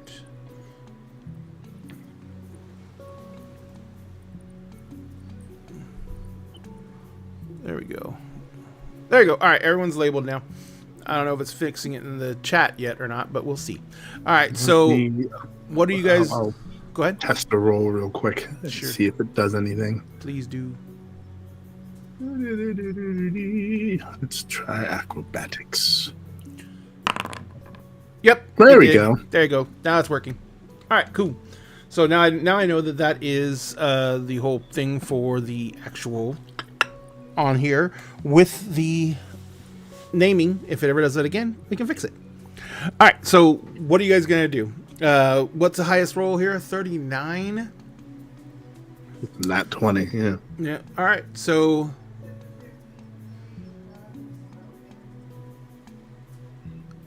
I don't think it's Gods Have Spoken. Hang on, let me check it. But the basic situation is this. Who rolled the 39?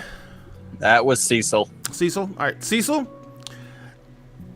This is very well concealed.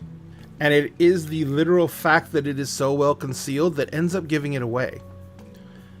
The other bank, the snow and everything like that, it's something that you notice because it's something you would do at times. All the snow on the other side has been brushed clean to leave no tracks. The scene on the other side of the bank has been completely cleaned up Something's been here. and tried Or and done a very good job of making it look like no one was there. Mm-hmm. That's too flat. Yeah, it's too Too even. flat to be natural. Yep. Dude, the question is, do you think someone is still here? No. No, they left after cleaning the tracks behind it. They definitely went this way though. Actually, you can't, unless they went directly away from the rock. There's also no, like, where you can't see and you have to go get on the other bank and walk around the rock. There's no other tracks anywhere. It's like, no. They're not, whatever made this isn't here anymore, but they definitely did not want to be followed. Which is odd because this is a path.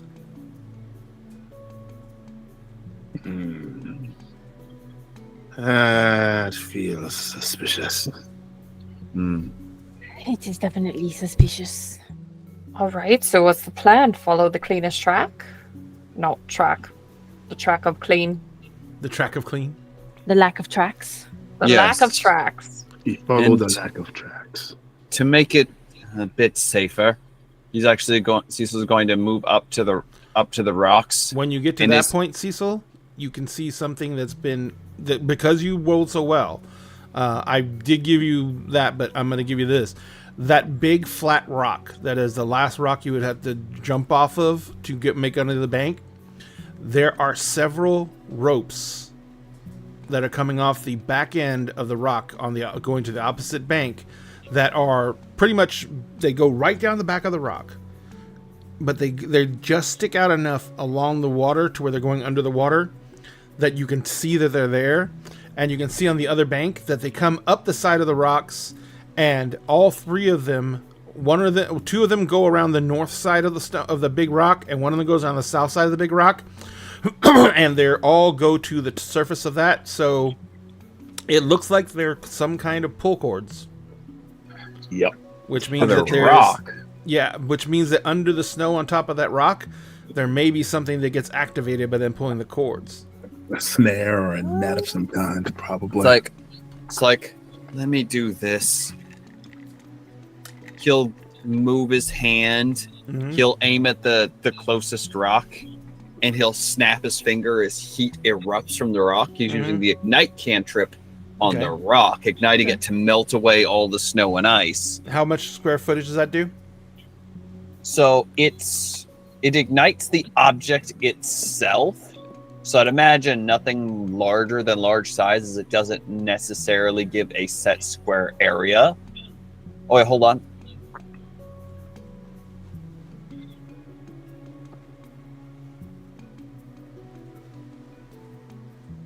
Okay, it's either that or If you have a spell similar like Firebolt or anything like that, that's a cantrip. You use that.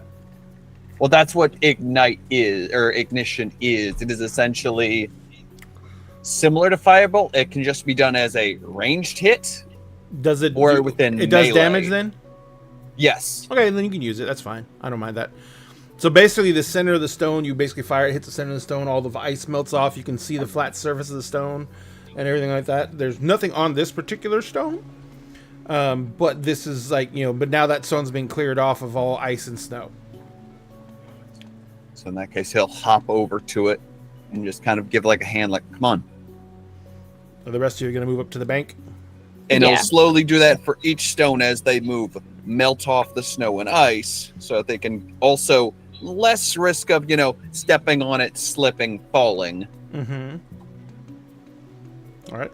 So I still need you to make me an athletics check to do just basically to hop from stone to stone, because no matter what you do, there's still going to be water's going to splashing up from the rapids and everything like that. So that water's going to it's going to start freezing very quickly on top of the stones. So it's not entirely safe, but it's much safer than it was. Ray, did you change something with my permissions? Because I can't drag my token. I didn't change it, but I'll double check your permissions right now. In fact, I'll change your permissions around just to make sure. Update token. Let me make sure I got the ownership set up right.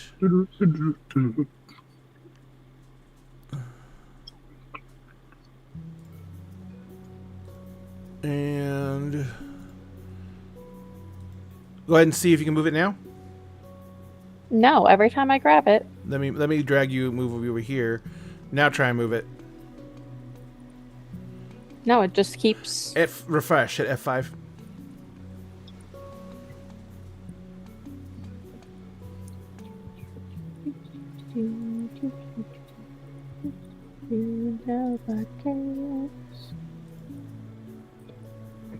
There we go. Now I can move. It just was a problem. It was a problem with the connection. So go ahead and start moving across. Every time you're gonna move from a stone to stone, though, I need you to make a roll. So Cecil, you said you were going first. So go ahead and put yourself on the stone, because no matter what, that's where the general area you're gonna end up. And then you're gonna need to make me the athletics check, which you already did. And yeah, you managed to land on it perfectly. All the smaller stones, only one person can be on them at a time. Yeah. It is not until you get to the big stone in the middle of the river that more than one of you can be on it. Yep. Or maybe like this one over here.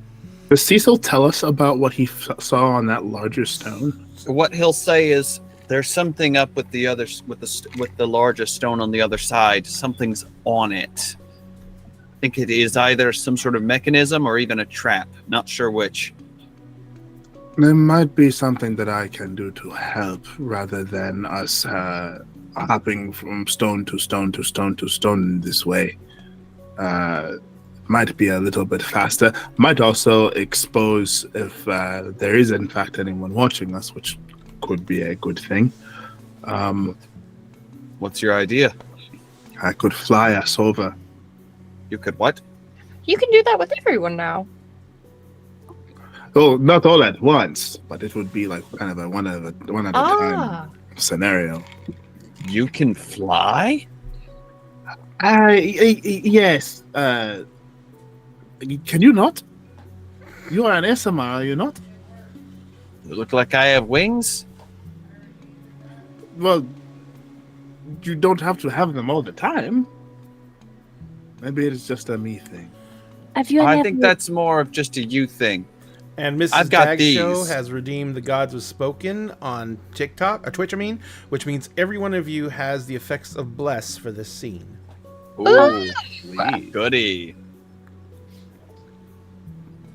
We love. It's like, I've got the Praise. divine sight, not the divine wings. Ah, yes, I have celestial wings. How long does that last? A full minute, right? 10 minutes, actually. Wow, I didn't know. That's a lot. Damn, that's a lot. Yeah, that's a lot of fly. All right. So, are you going to pop your celestial wings? Oh, I'm not until I get the, like, is this something we want to, is this something that we want to do? I can do it. I can only do it once per day. So, I, that is, this is something that will keep us from having to jump from icy rock to icy rock over freezing cold water with the potential of falling. I am all for it.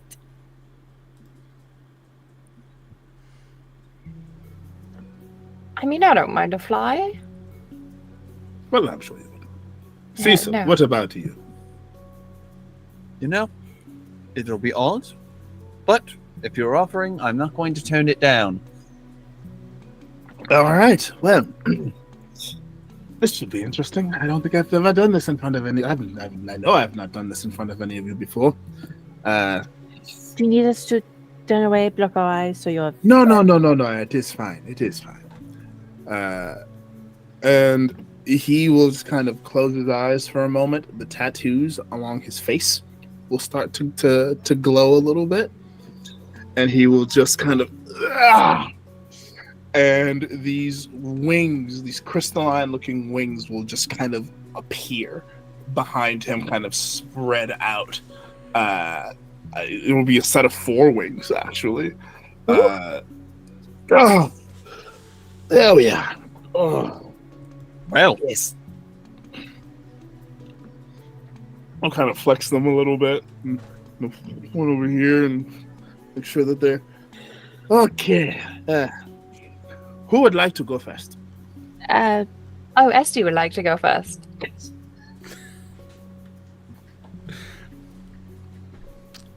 I love you. I'm picking up what's getting put down. So, I'm a good wingman. Este Yes, has you are. been nominated for first ride. Yeah. also, I just realized something, and if That this works the way I think it does, Sam could also fly. no. Hold on. Holding. Ride, you say. Going for I a need to get ride. closer, but I can clear off. If I can get up to this boulder, if I can get up to right here. Oh no! If it's made of rope, it'll burn it. But Yeah, please don't burn the thing before we Yeah. inspect it. it's like if we're trying not to set up the devices, there's ropes leading to that humongous rock across the river. 3 of them. We're trying to avoid that, are we not? Yes. Well, I kind of want to inspect whatever the whole thing is, though. Let's fly to the other side and we can investigate it from there. From a safer perspective. Well, keep your eyes open as you fly over. Maybe you can get a better idea. That is true. That is true. That is that, yes. I also just want to be careful if we are if I'm flying over there with someone, there may also, if there are ropes leading around in the rocks, as you say, maybe people waiting to ambush us. Which I know we just said we were to go to the other bank, but that is in fact a good reason why we should stop on the larger rock. The one then that has the ropes. one that has the ropes, because then they could only really attack with arrows and magic. Okay. All right. That's fair enough.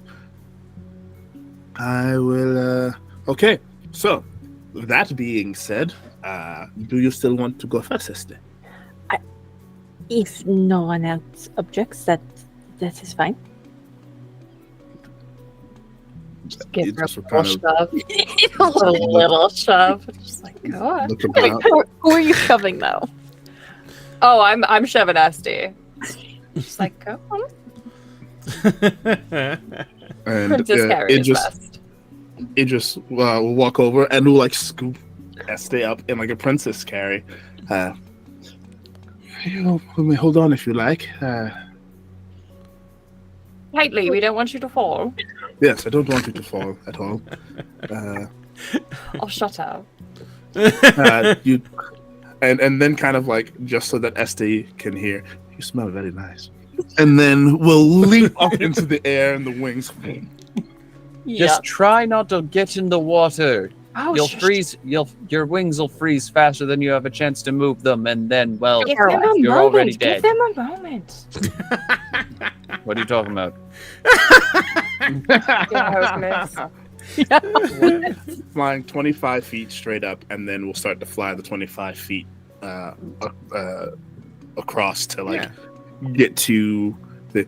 Are you comfortable? Is this okay? He says, No, and she's probably got like arms like around this neck to make things more comfortable. No, this is very nice. This is fine. Thank you. Very good. And it just will like very gently kind of like begin to descend, and will like while still flying, like he's not touching the ground himself, but I'm going to gently lower you down so that you can get onto the rock. Is that all right? That is fine. Okay. And then he will gently, please be careful. Este, go ahead and move yourself onto the rock. You just drag yourself over there. Onto the rock. I love the way it just zooms across Like a rock. And you land on the rock, and Idris, you basically fly back for the next person. Yep, I fly back for whoever wants to be next. All right. How close am I to the ropes? Or are they You can't away see from the rock? ropes because Okay. this stone is still covered in snow. Okay. So you don't know where the ropes are or anything like that. Because Cecil told you they're on the far end of the rock, and they come off the rock and go down into the water. Okay. And then he said, "Did you tell them about the far bank?" Okay. Yeah. And then you can see where they come out of the water, just barely that little bit of distance that between the water and where the edge of the other bank is, and then they disappear into the snow. Okay, yeah, and she's gonna stay further back, kind of hunched into the snow to try to minimize the ability to notice her in case there's anybody. Yeah, it's pretty much a flat rock. Nowhere to She's- hide. Burrowing into the snow. She's just gonna be a lump on a log. You are now a slightly bigger lump of snow than the other snow. So who's going next? I fly back and all right, who wants up next? Who wants uppies? Okay, it's my turn. I need this. All right. Jeez. And I fly, I kind of swoop down and like grab you in a princess carry. It was very, very, I think diabolical would be the word I would use, but also very well done. She smelled very nice. Bullshit. I know what I'm doing. I know what I'm doing. So go ahead and deposit yourself on the other side. And I'm assuming you're being very careful about where you're putting them down. Oh, Very careful yeah. when you're flying across. 100%. All right. And finally, all this is taking only a minute, 2 minutes. Yeah. So what? And I come back for Cecil. Cecil literally No. just offer an arm up, like grab and go. Just lean over Alright. to ask you and be like, this is going to be good. Just the Literally, he would just grab on with one hand, just hand on his weapon, just in case anybody, and constantly looking around as they go. yeah, and yeah, it just will fly and carry him over, and like very carefully drop him down on the rock. Okay. And Idris will actually not touch down on the rock himself. He's So- just going to kind of hover above Yeah. them. Go ahead and put Idris I where was he's gonna going to be say. hovering, and put Cecil where you're going to be moving to. I was gonna say, though, I will say this. Unfortunately, compared to the other two, Cecil is probably a bit heavier, Of course he is. Yeah. All right. considering he's 6'8". Mark that he's probably like 10 feet above. Yeah. You can actually set height in this one. It's cool. Yeah. All right. There you go. So you guys are standing on the rock. There is, like I said, you don't like where you're standing. There's and where you're crouched in the snow or standing in the snow. There's nothing under your feet you can tell except for stone. So if there is any rope over here, you haven't found it on this portion of the rock. Okay. Got my hands on both hands on both of the hilts of my gun, guns ready to draw them. I am going to start checking for traps. All right. Yeah. Make me the roll. Thievery? I think thievery is for thievery is more for disarming. Then would it be Though survival? it is as well, if I remember correctly, it is actually also used in spotting.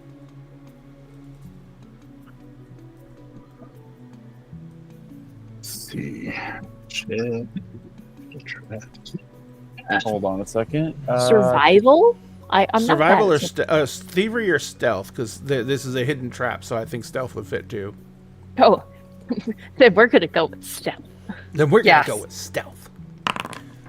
That's still only a 25. That was only a 4 on die. Ouch. All right. So yeah, you actually don't find any sign of a trap. Okay. Can I point it out since Well, I saw was it looking earlier? to see where we are, if there was anything. Yeah. Now we're not in this portion of the rock. There's nothing here. Okay, I'm gonna move. Do you have the trap finding skill? Or I feet? can't remember. You should be listed under your feet. Like under your feet. Under your feet. Because it sounds like it's a perception check that you'd make, and if you have trap finding, you would add half your level to that skill check. I do not have trap finding. That's weird. Hold on. It doesn't necessarily come up. It's one of those you have to put on there, which is Probably. ridiculous. Rogue should come with that baked in. Just bake it in there. Yeah. Just cook it till it's well done, baby. Oh, yeah. Actually, it looks like it goes off of perception, or yeah, it does go off of thievery to find traps and to disarm them.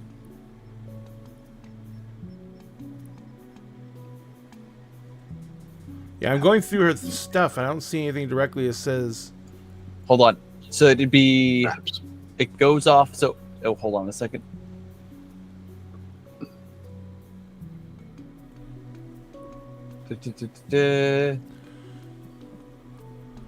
Okay, correction. For traps, you'd use the seek action, which goes off of perception. That's what I said. And then once you find a thing, then you would use thievery to disarm it. But do you have to have that feat to find? You do traps? not. That's a basic No, that's exploration action. All right. Yeah, you just have. But either more. way, Yeah, you rolled a don't four. need the trap. Yes. So yeah, Either way. you did not find any traps. There doesn't appear to be anything over here. Should we move a little closer to where you said those ropes are? Yes. I need you to make me an athletics check if you're walking across the snow topped. Hold on. Before we do that, then in that Needs to be case, like, hold slow. on. Just the area right in front of me is going to use it. He's going to snap his fingers using a night again to melt more of the snow and ice. 5 foot in front of you is cleared. Just slowly move. Just The moment you melt the ice in front of that one, you can see as you melt the ice, you can see that underneath the ice there is a net that's been laid out in the ground. You can tell that the net has been intentionally frozen to the stone to where there was a sheet of ice over it would have made it seem perfectly level. Is it a pitfall? Nope, it's just a net. That was just a net. fishing net. As you do that, the ewes basically are all kind of standing looking at the net, and you hear someone like gently clapping, and a huge figure walks out from behind this tree. Oh, good. Wonderful. We They- have company. He looks across the way and he's like, and in common they say, "You will not be taken quickly or easily. That is good. Why are you attempting to come into our territory?" Just responding in Jotun. We were not aware it was your territory.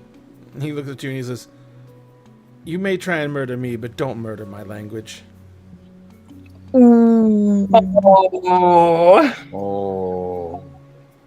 burn. Haha. Yeah. It's like Yeah. my mother was half Rosie giant. Quartus rated us. Hi, Rosie. Rosie!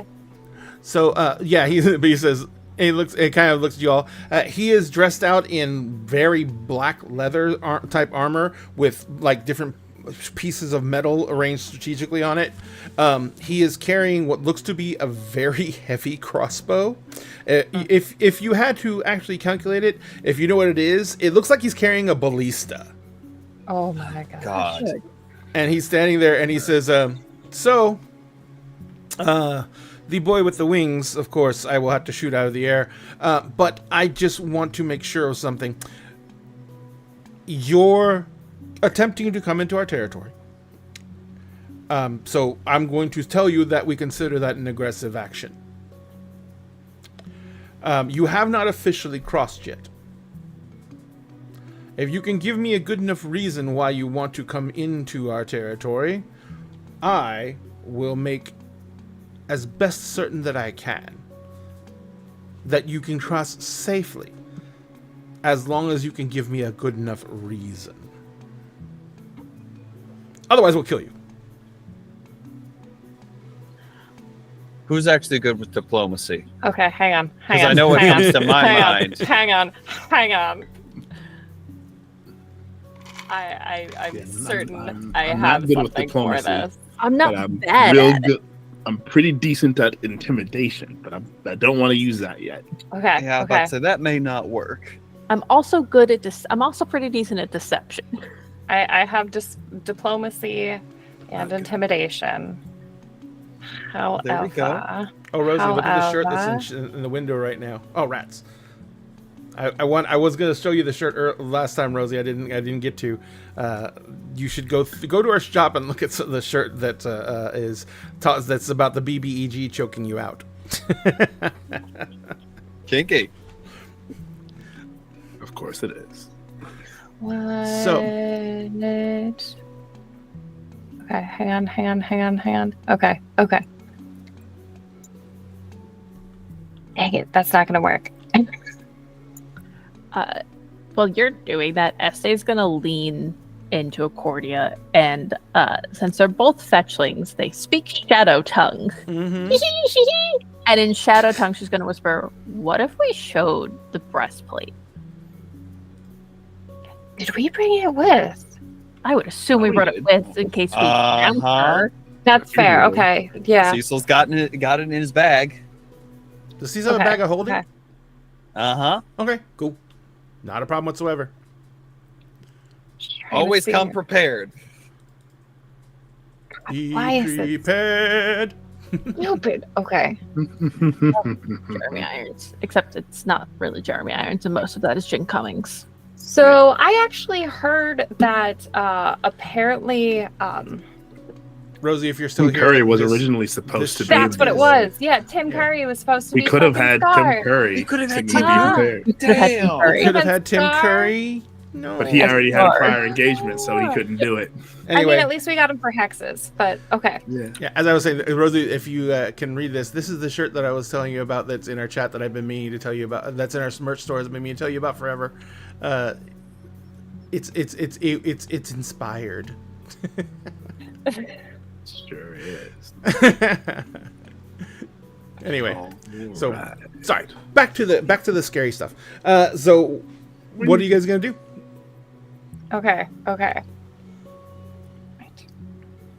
Can I get the breastplate? He'll open up his bag, pull out chest armor. Mm-hmm. And she'll just, Accordia will hold it up. We're seeking a friend of ours, and we are hoping that you will let us pass peacefully in finding them. And he kind of looks at the breastplate and he says, Do you have money? Do I have money? No, then. That If depends. you have to ask, then you obviously don't. That depends. Why are you asking? Do I look like the kind of person that doesn't have money? You're very small, so I would say yes. My coat costs more than Small- I'm sure you have. He says, "Well, I will have your coat, so then I'm going to be rich." Oh, that's going to be very, very nice for you. Now, do you recognize this armor? Yes, the complaining one. Yes. Perfect. We're here to retrieve her. So you brought ransom. I didn't even think we had managed to get the ransom information out. Just cracking neck, like, oh. Just one hand. We on- are willing to negotiate. We sent the ransom demand already. All Yes, right. there's a reason that we are here early. It is because you took her from our group. Well, we took her from a group. We did not see you there. Plus, we did not know you had kidnapped her. So, We had not kidnapped her. oh, well, in that case, we have no really reason to discuss this unless you have the ransom. And what was the ransom demand? 220 stone of platinum. Stone is basically their version of a pound, and it's roughly their weight in armor. It's like he's just gonna just Can you translate that into Cecil's just Total gonna just monetary amount? in celestial, very very low. It's like, oh, I got a trick for you. Calling us tiny. Peter, before we start a fight, can you translate that into a monetary amount? Let's see, 220 pounds of platinum, which is roughly, one platinum piece is, oh, good lord. I don't do the math good.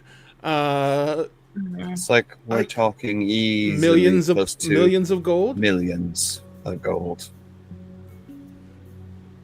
How about this? You let us across, Mm-hmm. and we can negotiate. And I'm going to use my intimidating prowess. Ooh. So, as she hefts the The whip. Kelly's battle axe and puts it in her hand with the breastplate, and she's just going to like palm the I have no words today. The handle of her The pommel. the sword on her side. There you Yeah. go. She's gonna palm the pommel, And she's got the warhammer in her other hand. the wormhammer, and the breastplate in her other hand. And the guy looks at you and he says, go ahead and make the roll first. Okay, so I get a +1 circumstance to my intimidation to demoralize. Oh, I Do- need do to we- go through skills. Do we still have that? You still that- have bless. Yeah, we still have Okay. bless. So I get my circumstance +1, and then how do I add a bless to this? You're just going to roll a separate d4 after you make Just the roll roll. a separate d4. Yeah. Okay. Or when you go and do the roll, if it asks for any conditional things, you can. Well, so I have my circumstance bonus, so I have that added. Mm-hmm.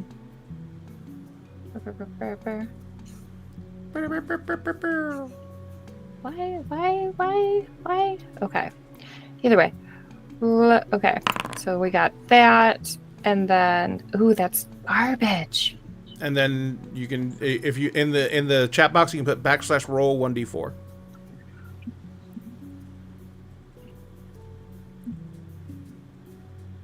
Not a chat. Oh, do I have to? There we Yeah, go. it Two. may, for this particular one, it doesn't exactly do a whole lot of dice addition unless it's doing damage. It might be easier just to use a solid Sure. number. Gotcha. So that is 2 to edit that, so that's a 23. So he basically. Can I help with an intimidating glare? I will give you the most you're going to be able to give her is like a +5 circumstance bonus, which Sure. would make it a 20. Which would make it a 28. All right. So Better than nothing. gotcha. So he kind of like looks at you and he says, "Well." I'm too little. He looks at you and he says, "Well, it's obvious that you're intent on making this violent. And Not. I would be fairly certain that you're not strong enough to carry 1 million or so gold with you, or even, that much in platinum, being that you're small, weak, and frail. How about a challenge then? What am I? Since we're so weak, I bet I can do more damage to that large boulder than you can. I don't care. All right then. I'm How about here. this? What? I bet I could do more damage to you than you me. Once again, it seems you're intent on being aggressive. If we're done talking, then I suggest you decide what you're doing next. Oh.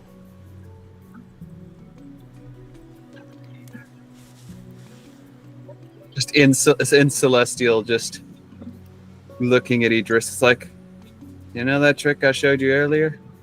Yesterday? Yeah. What if I figured out a way to make it expand to more than just me?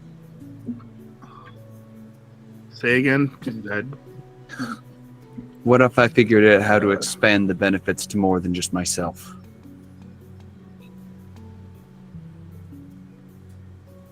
That could be interesting.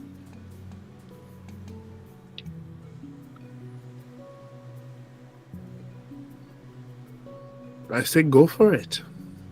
All right. Not to mention we can just step across. There is also that, yes. So he'll actually So what are you doing? he'll instruct everyone to kind of give each other some space. Why? But I'm 10 feet in the air, so that is You're 10 feet in the air, so you're fine. It's like, just trust me. I have a feeling I'm going to this. So you move to where you move there? Yeah, I'll move there. Okay. All right. And he'll just take something out of his bag. The Drink it moment real you quick. reach into your bag, the giant in front of you snaps the ballista up to his shoulder. Can with you your beat hand my is still in your initiative? bag. Well, that's what I'm going to find out. As like, if he says, if you put that to your lips, I'm going to send you to whatever god you worship.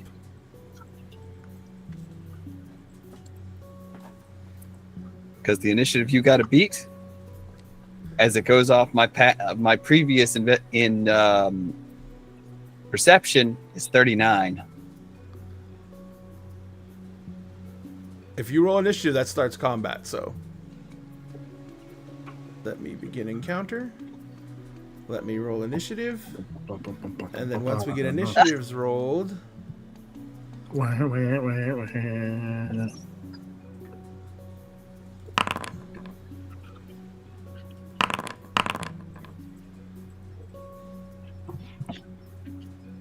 you beat him by 4.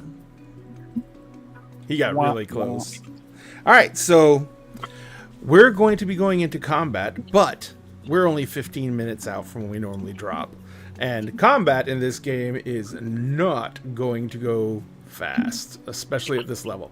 Yes, This is Phantom, true. we're level 11, and we're facing off against a frost giant.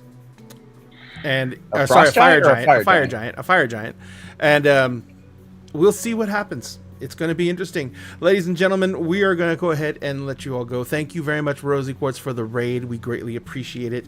I should message you because I want to send you that shirt so bad.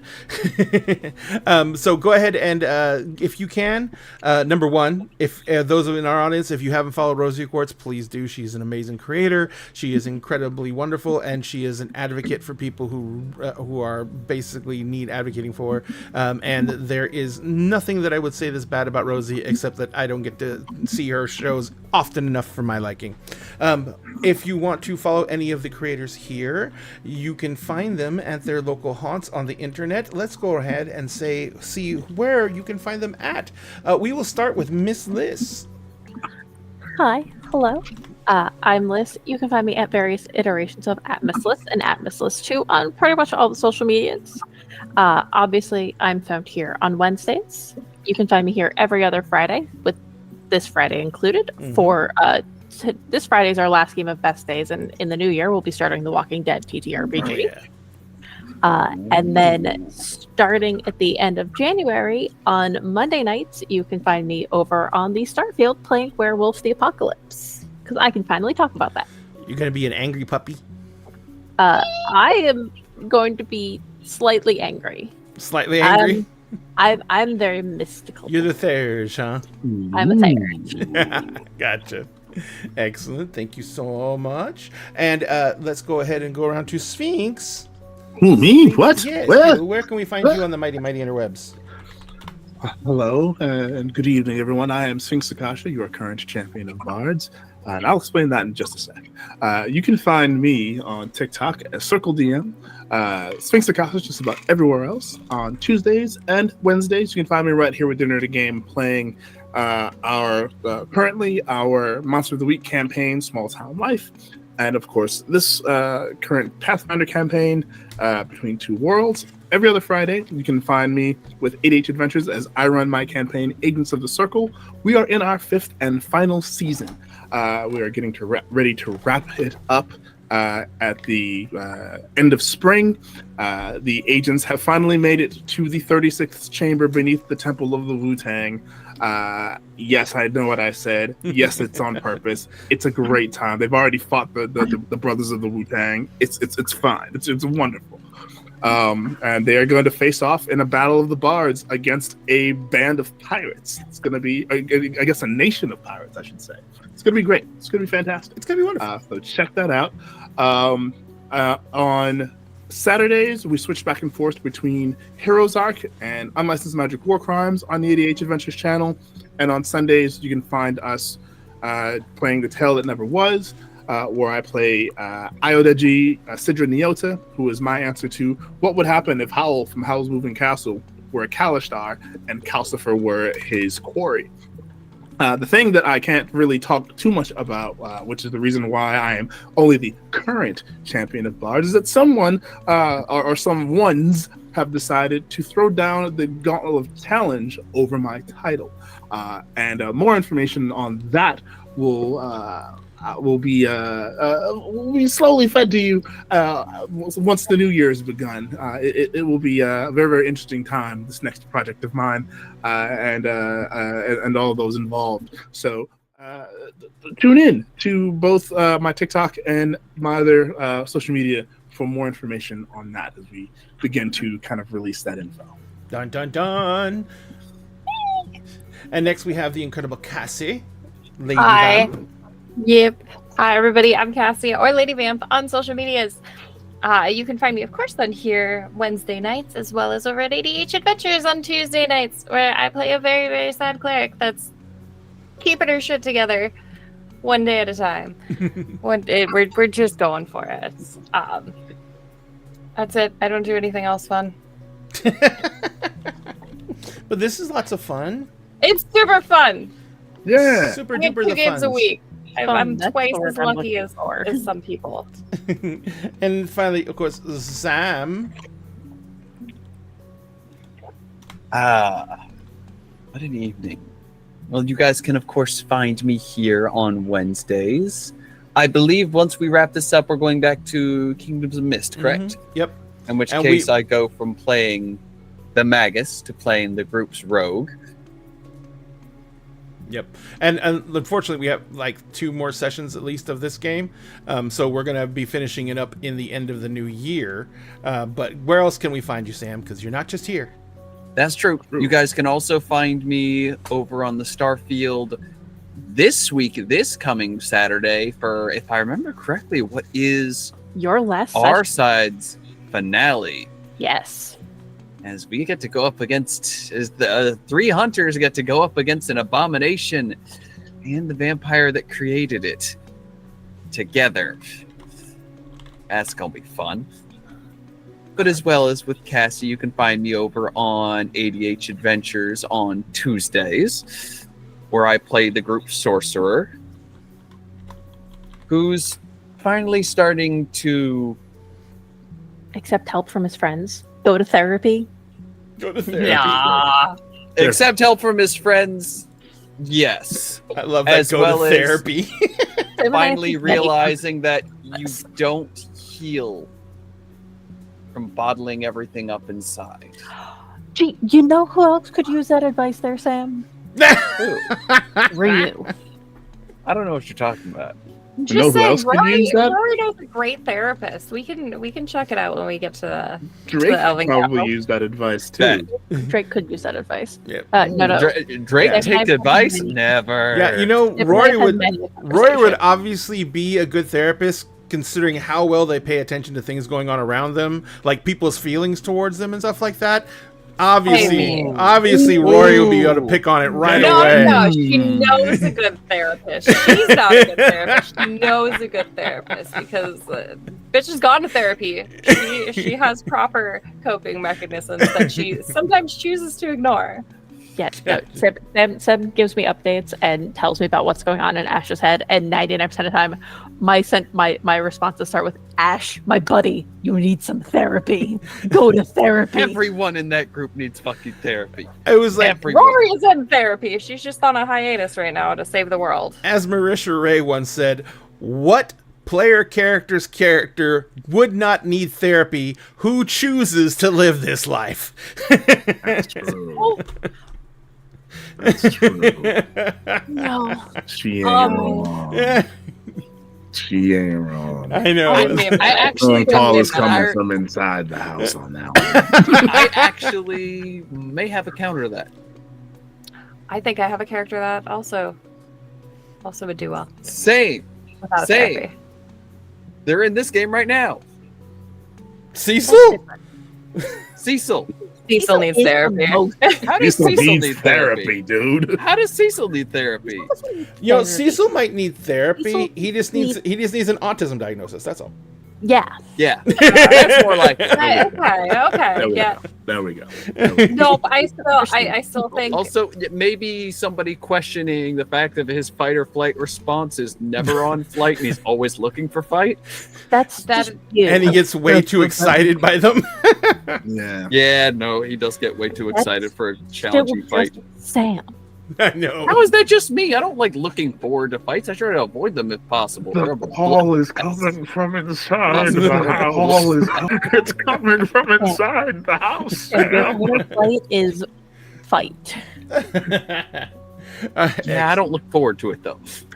So, You don't have but I was I gonna think I have say, two characters that don't need therapy. still thinking about that. Yeah, I forgot about my paladin. Oh, paladins always need Yeah, therapy. paladins No, always no, need it's therapy. drama. 100%. Oh, fair Trauma. enough. Yeah, I'm gonna take a vow altering my entire life just because I don't need any therapy whatsoever. Well, I mean, she's an Asimar. She just made friends with the voice in her head. Oh God. A lot Get of a my therapist. characters have voices in their head. We need a I side. don't know anything about that. We need it. We need Yeah, most of my characters usually have a voice in their head. paging psych. We need a diagnosis in the ER. Paging psych. We need a diagnosis in the ER. I was thinking it. I mean, it's Bring only some bad help. when you Bring develop some help. multiple voices in your head. Just saying. Just saying. No, it's only bad when they argue. So. Yep. Yep. Oh god, that's not fun. I would need y'all to Okay. not be so loud. Poor Faye. Val is not. Val does not like being called out like that. And it's horrible because I kept on adding more voices to his head.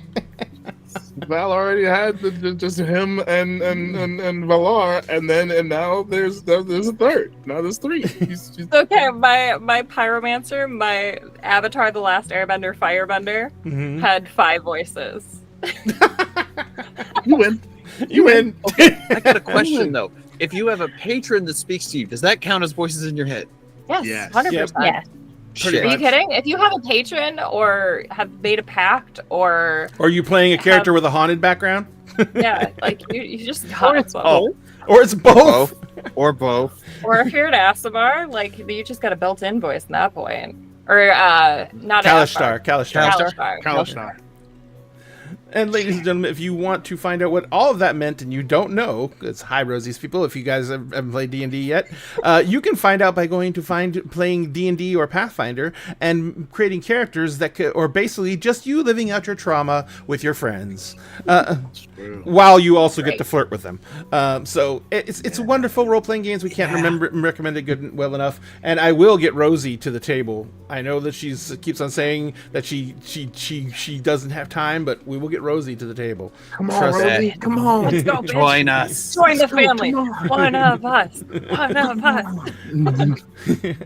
But in the meantime, if you want to follow any of these amazing creators, you can find their links in our chat right now. Remember, we would create content no matter what because we do it because we enjoy doing it. But when we find out someone else has enjoyed our content just by hitting that simple like or follow button, it is a serotonin boost we cannot even begin to describe. So if you want to do anything nice for these people, just go give them a follow. And if you want to do anything nice for dinner in a game that's beyond that, you can subscribe to us on our Twitch channel. You can follow us on our social medias.